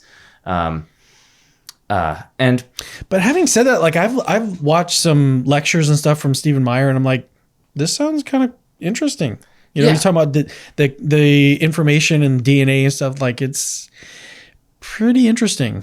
Yeah, and I mean, like I have friends whose intellects I respect like immensely, and who actually have like seriously delved into this, and they're like, no, Joe, there is a lot more to what they're saying than you think. Yeah. I don't know. When I was younger and I was really interested in evolutionary biology, I did kind of look into at least like I forayed into some of the disputes, and I kind of landed on the non-intelligent design side, and I just haven't really consulted it since. So like I haven't really researched this much, and maybe I'm not really even thereby positioned. My view here is I sort of just like very defeasibly kind of I lean towards what like the majority of the scholars seem to be saying. And that's at least they seem to be inclining against intelligent design.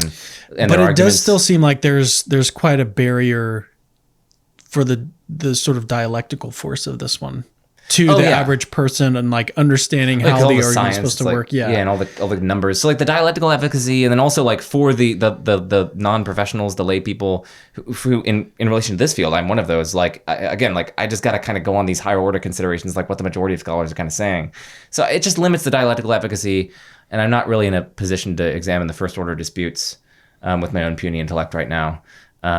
So that all just like inclines me to rank it kind of lowly, and it really hasn't influenced me at all, and it's not really dialectically effective for the reasons that we gave, there it doesn't might seem- just be better arguments. Like even just the argument from contingency. Yeah, might just be a much better way to go about arguing for the existence of God. Yeah. I mean, science and stuff is fun and cool, and biology is cool, and chemistry is cool and stuff. But like, yeah, at the end of the day, if you can just run an argument from look at this stuff that's in the world that is contingent, put it all together. It's got to have some explanation. That thing has to be non-contingent. It's got to be necessary. And it's like it's a very simple way. Yeah, and this also contrasts with fine tuning, where like actually that's like really standard science. Yeah. That like no, really like things are balanced on a knife's edge. Yes. Like in general, it's not like absolutely every single, because like you're never going to find like, well, you're very rarely going to find unanimous consensus. But like this is actually like pretty respectable findings that we're talking about in the case of fine tuning, whereas. The kind of scholarly kind of distribution of expert opinion is different, as I understand it, in the case of intelligent design. So for that reason, like I'm inclined to rank it lowly, like B tier. Where would you like put it? well, probably E tier actually. Okay. Yeah, I mean it's just I Your don't know, non-informed take on yeah, intelligent and design. you bring in you bring in Jonathan McClatchy, and he'll just like hear all these facts, and I'll just be like, I don't know, dude, I don't know how to respond to them, but like I'm not really in a position, and I can bring in another scholar, and he'd be like back at you, and I'd be like, I don't know, it's versus and I'm like, it doesn't compute in this puny brain, so I'm just that's kind of how I feel. Okay. All right. Let's move on to E tier, yeah. Let's move on to ontological.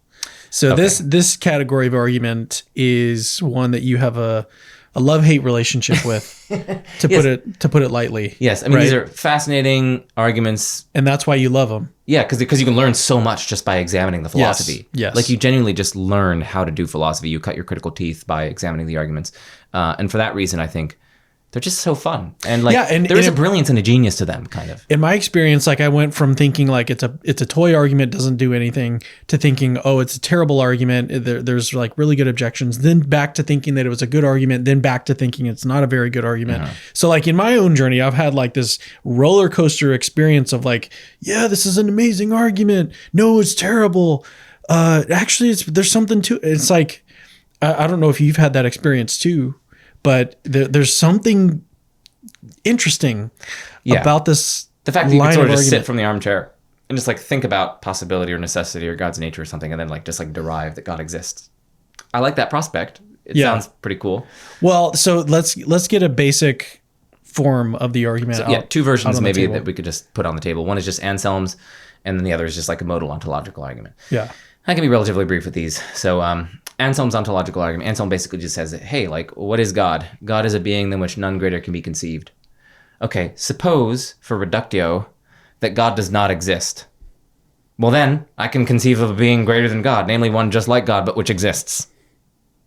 That seems better. You can actually like make a difference to the world, and like you actually have the features in reality. You're like actually omnipotent in the real world. That seems better. But hold on a second. That just means I conceived of a being greater than a being which none greater can be conceived. And of course, you can't conceive of a being greater than a being than which none greater can be conceived, right? So we reach a kind of contradiction from the initial assumption that God doesn't exist. So God must exist. That's the argument. QED? I suppose. Yeah, so Anselm developed that one, and then there have been, perfect islands, and there's various objections that have been posed Parity to that one. objections, and like, it seems to treat existence as a predicate, and some people disagree with that. And then, some people think that he's like that value comparison might be mistaken, because like when we're comparing the value of beings, it seems like we have to compare the value of the beings that they would have if they were to exist, because there are no non-existent beings. So like a lot of people think that either his premise there is false, or he's relying on some kind of like weird Meinongian view, or like quasi-Meinongian view. So Meinong was a philosopher who thought that like there are some like non-existent entities that like they have being in some sense, but they don't really exist. But there are such things, but they don't exist. It's like kind of like a weird, an odd view. And so some people think that like Anselm is committed to that with this sort of argument. And, controversial metaphysics, kind of weird, some parity objections make people think that maybe this goes wrong somewhere. And then, for lots of these reasons, like there's been new developments on the ontological argument. So there are other versions that we're not going to mention, but one version that we will mention is the modal ontological argument, which basically just says, well, hey, it's metaphysically possible that God exists. There's some comprehensive way that reality really could be such that God exists. The second premise is that, well, listen, like, because God, if he were to exist, would be a necessary being, he'd either exist in all possible worlds or none. Well, if he's possible, then he exists in some possible world, so he doesn't exist in none, and so he exists in all possible worlds, per that second premise. So, including the actual. yeah, including the actual, indeed. Yeah, it'd have to be actual. Because the actual is a possible world. Exactly. Someone made that error recently, and I was like so ready to correct him, and I was like, it's just not the right time. Because they're like, if it's possible, it's, I don't know. Anyways. Yeah, and I guess, like, of course, everyone knows well, apparently not everyone knows. The biggest objection to this argument is, like, you could just get, like, a symmetrical argument. Yes, which is just like, well, the reverse. It's metaphysically possible that God doesn't exist. Yes. You might think, like, at the very least, that claim doesn't seem like less justified than the initial claim that it's metaphysically possible that God does exist. So there's a kind of like epistemic symmetry here. And then if it's metaphysically possible that God doesn't exist, then he doesn't exist in all possible worlds. And so he has to exist in none by the original argument. So you just get this like seemingly parallel symmetric argument, which gets an incompatible conclusion. And I actually think that, like, listen, just in terms of these arguments themselves, without trying to give like a symmetry breaker, which like motivates one of these possibility premises over and against the other, like, the argument is just dead. It's QED. Like, this has just been decisively refuted. Like the argument itself, possibly God exists, that doesn't give you any reason to accept that premise over and against possibly God doesn't exist. Yeah. That argument itself is just, it's utterly impotent to motivate its conclusion in the face of the symmetry problem. Yeah, and you need to get some kind of symmetry breaker. But then, like, I don't know. But then why not just use that other symmetry breaker as your argument for the existence of God? Right. And then just add another premise. Well, okay, God possibly exists, so therefore he actually exists for like S5 reasons or whatever. Yeah. So like the modal ontological argument in and of itself, that argument that like possibly God exists, and I've given a simplified version, but I just think that's like completely dead. And there's no hope. Like it's just like QED, like it's gone. Do you think that it's like F tier then?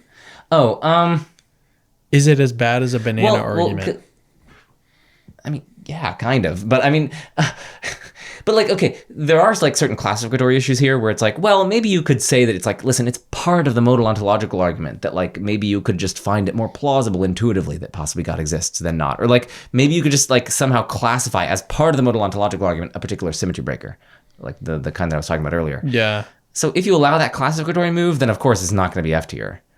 But like, if you don't include that, then yeah, it's F tier for me. F tier. The modal ontological argument. I mean, Anselm is right. I don't know. I mean, I think Brian Leftow was doing some really interesting work, like renovating like a version of Anselm's argument, and like trying to say like, yeah, like at the very least, if you spot some like actually like reasonable metaphysics, then the argument can get up and running. So he's got this book like Anselm's Argument, and I think he's got another one. To me, I'm just kind of like, why would you want to do that? Like, there's so many good arguments for the existence of God. Like, why are you trying to resurrect this? I don't know. It'd be pretty cool if we had an a priori demonstration of God's existence. Because then, like, you might think that like that could afford some kind of like explanation for why God exists. But would it be a demonstration? Like, it depends on what's meant by demonstration. Yeah, that's true. That's true. But anyway, I also don't think Anselm's argument succeeds. So yeah, but I don't think it's like as bad as the modal ontological argument, because that one's just like totally QED. Yeah. Whereas maybe with like Anselm, like maybe you can pinpoint some like relevant disanalogy that people tried to pinpoint with like the perfect island and perfect test score and out like parity arguments, and then maybe you can actually like motivate Meinongianism. There are Meinongians and people motivate it, and maybe you can like.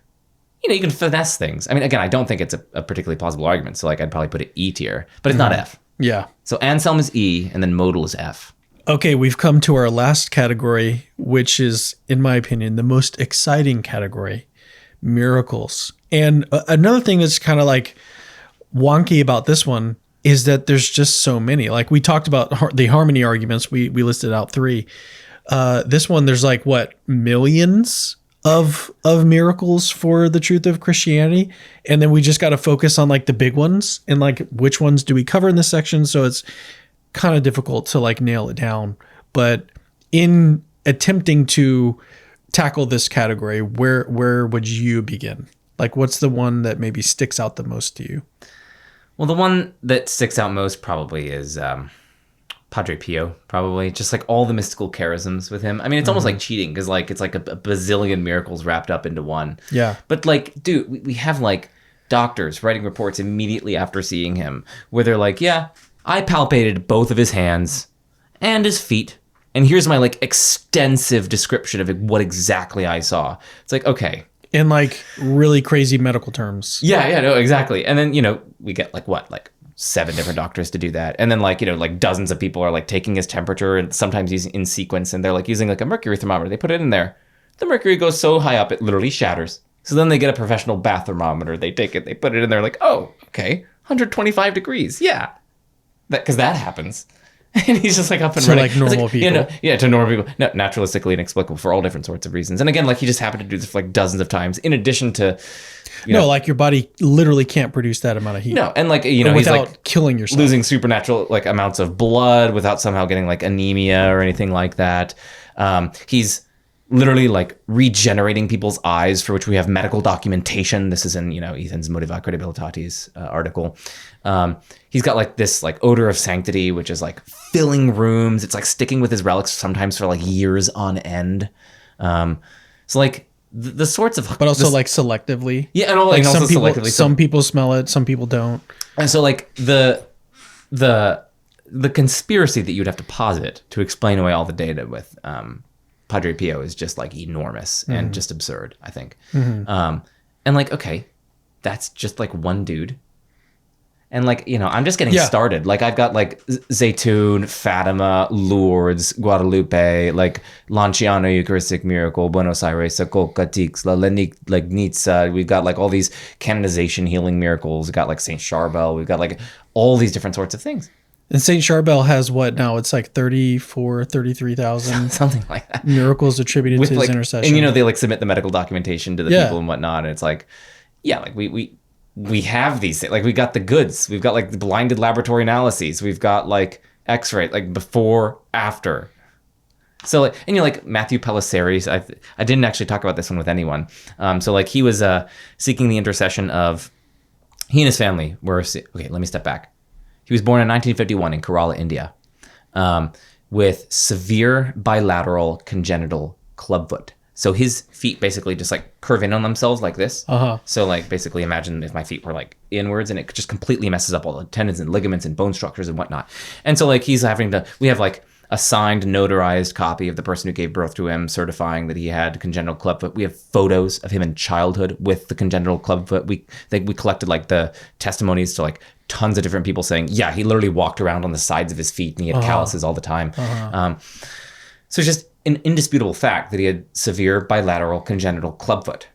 Okay, then in 1970, his dad, there's a particularly saintly individual who people want to have a kind of cause for canonization of. And when Catholics want a particularly saintly individual to be canonized, they'll like print out like prayer cards, and they'll like do novenas to this individual, and they'll like basically ask for the intercession of this individual in the hopes of maybe getting a medical miracle that they can submit to like the Vatican for approval. So like they were doing this for like Saint Miriam Teresia Caramel, I think that's her name. And so this is 1970. The dad and the family, I think, began like a 40-day novena and like some kind of like vow. That's hardcore. 40 days. I know, 40 days. And on like the 33rd day, Matthew Pelliceris has a vivid vision of 2 nuns, one of whom actually afterwards was confirmed to like match the image of Saint Miriam or whatever it was, Miriam Teresia Caramel. So he has this vivid image, and they come to him and they like touch his leg, one of which had the clubfoot, and they're like, get up. So then when he wakes up, he gets up, and literally that foot is straightened. The other one isn't straightened, but that one is straightened instantaneously. A year later, they do the same 40-day vow, and on the 39th day, the mom has a vision of Saint Maria Teresia Caramel, and she says, go check up on little Matthew Pelliceris. She goes, and it has been instantaneously corrected. And we have like testimonies from people afterwards, like from his teachers and whatnot. Like yeah, afterwards we have like an X-ray from like 1971 or 72, like showing that he now has 2 feet laying down. We have pictures of him afterwards. We have pictures of this stuff. We have X-rays. We have pictures of him beforehand. We have testimonies from people in his like around. Like again, this is a complete instantaneous rewiring of all the tendons and ligaments and bones in his leg. Like, come on. Yeah. Come on. Yeah. Come on. So like, okay, Protestants, you don't believe in saintly intercession. You've been refuted by God. Like just conform your intellect to the facts. Like the facts are like this is good. This is salutary. God is going out of his way to manifestly vindicate this practice. It's like I don't care about your biblical job. Like I don't care about your historical job. Like this is an accretion. Like you've been refuted. It's like sorry. Like just deal with it. So. Yeah, that's just like saintly intercession. You go through all the other things. And it's like Mary's appearing to people like, oh, that's interesting. And like, we also have medical documentation for those sorts of healing miracles. And we got like photos and like photogrammetric analyses. And like, you can see like the patterns of rapid drawing on the clothes, so yeah, it's like we got blinded laboratory reports and analyses and x-rays and pictures and like dozens, thousands, hundreds of thousands of testimonies. Like, what am I going to do? I got to become Catholic. So this is, if you want me to rank it, it's clearly S tier, and it's like the S of the S tier. It's like, I think it's more powerful in my view than fine tuning, than harmony problems. Just like well, pictures before, pictures before and after. Come on. Something cool about this category is that it's functions, I think, almost similar to the moral argument, where the moral argument is sort of visceral, where like everyone has a moral sense, and you got to figure out what to do with it. And in this case, it's like, this is a really interesting story that I'm being told by this person, whoever it is that's giving the miracle case. And then you have to like make some decision about it. If the facts obtain in whatever particular case you happen to be looking at, Lourdes or Fatima or Zaytun, what do you do with it? Like, what do you do with the fact that Our Lady was seen on the top of a building for 3 years?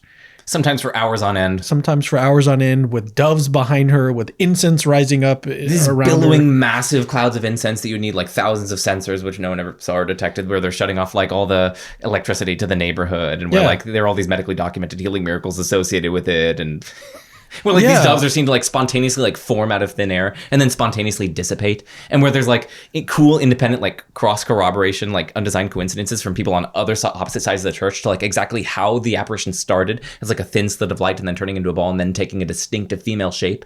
Like, come on. Yeah. And so I guess the point is though that this type of argument has such dialectical force for the average person.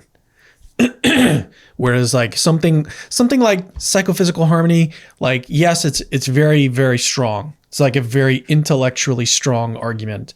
But this one, like, everybody can understand, and it's super powerful. It's like, how do you get around this stuff? There really is no way. I mean, well, you submit to Rome. I mean, that's one way around it is demonic. The demonic hypothesis is a very serious contender.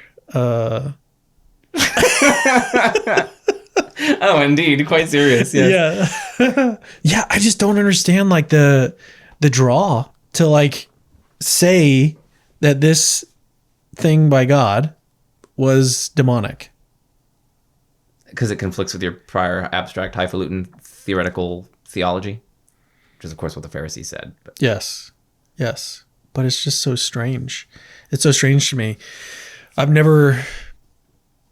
already like, when we want to attribute like demonic activity in some situation, like, to me, it needs to be sort of an obvious contender. Evident signs of deception. Like the dude is like sacrificing like a sheep to a demon, and he's like reading like a seer stone, and he's like translating the Book of Mormon when he's looking at the occult practice while he's doing it. And then he's got like, 33 wives, and he's like lying publicly about them. And he's like, that. If your prophet looks like that, okay, yeah, that's like a plausible hypothesis. But if your prophet is like, going into seclusion afterwards and extremely humble and like giving up all, like basically like their lunch money to the poor, and they're like doing all these penances for them and whatnot, and like they're super devout and whatnot. Right. And then, God's basically allowing like Padre Pio to be put in like the Truman Show, where he's like radically deceived about like what his like ordinary daily interactions. It's like, And you know, like these demons seem to like be really addicted to like to Christ and like getting people out of hell And like, the sacraments. Yeah. Yeah. And God's not So like going strange. out of his way to like try to make the religious truth accessible. Like the global pattern is just like manifestly vindicating like one church. But even though like in the Old Testament, like when the Pharaoh's magicians try to perform their signs, God makes it evident in context, like that he gives a superior demonstration of the efficacy of his power by having Moses's like rod swallow them up, right? But yet that's not what happens. Instead, God's going out of his way, it seems, to like Right. vindicate the Catholic teachings, distinctive Catholic teachings. And you know, like our prophets pass the actual scriptural tests, which aren't looking at previous theology. It's instead the fruits test and the Deuteronomy 13:18, whether they're claiming to speak on behalf of God, and if they are, do the signs come to pass? And they do. They do. They do. We have the goods. You don't. This was supposed to be just talking about the arguments for God. We've like developed it into this like I can't help myself. super base argument for Catholicism. Yeah, well, because that's the natural end point, right? Yes. I mean, we got the miracles, but like ultimately, I'm trying to get you guys onto the truth, right? Because the truth is what matters. Yes. Yes, it does indeed. Well, Joe, this has been super fun, and I'm sure the audience had a lot of fun understanding maybe 5% of this conversation. No, I thought we kept it pretty accessible. So Reasonably enough. yeah, reasonably enough. But it's been a lot of fun. Thanks for having me. Cool. All right, see you later. See you later. Dude, and also, like, you get a load of these shirts. I don't know if people are still watching. Well, I can at least put it on that one. Mine's subtle, but it's also very beautiful. Mine is not subtle, Yeah. and it is beautiful. It is beautiful. Yes. St. Maximilian Kolbe, pray Pray for for us. us.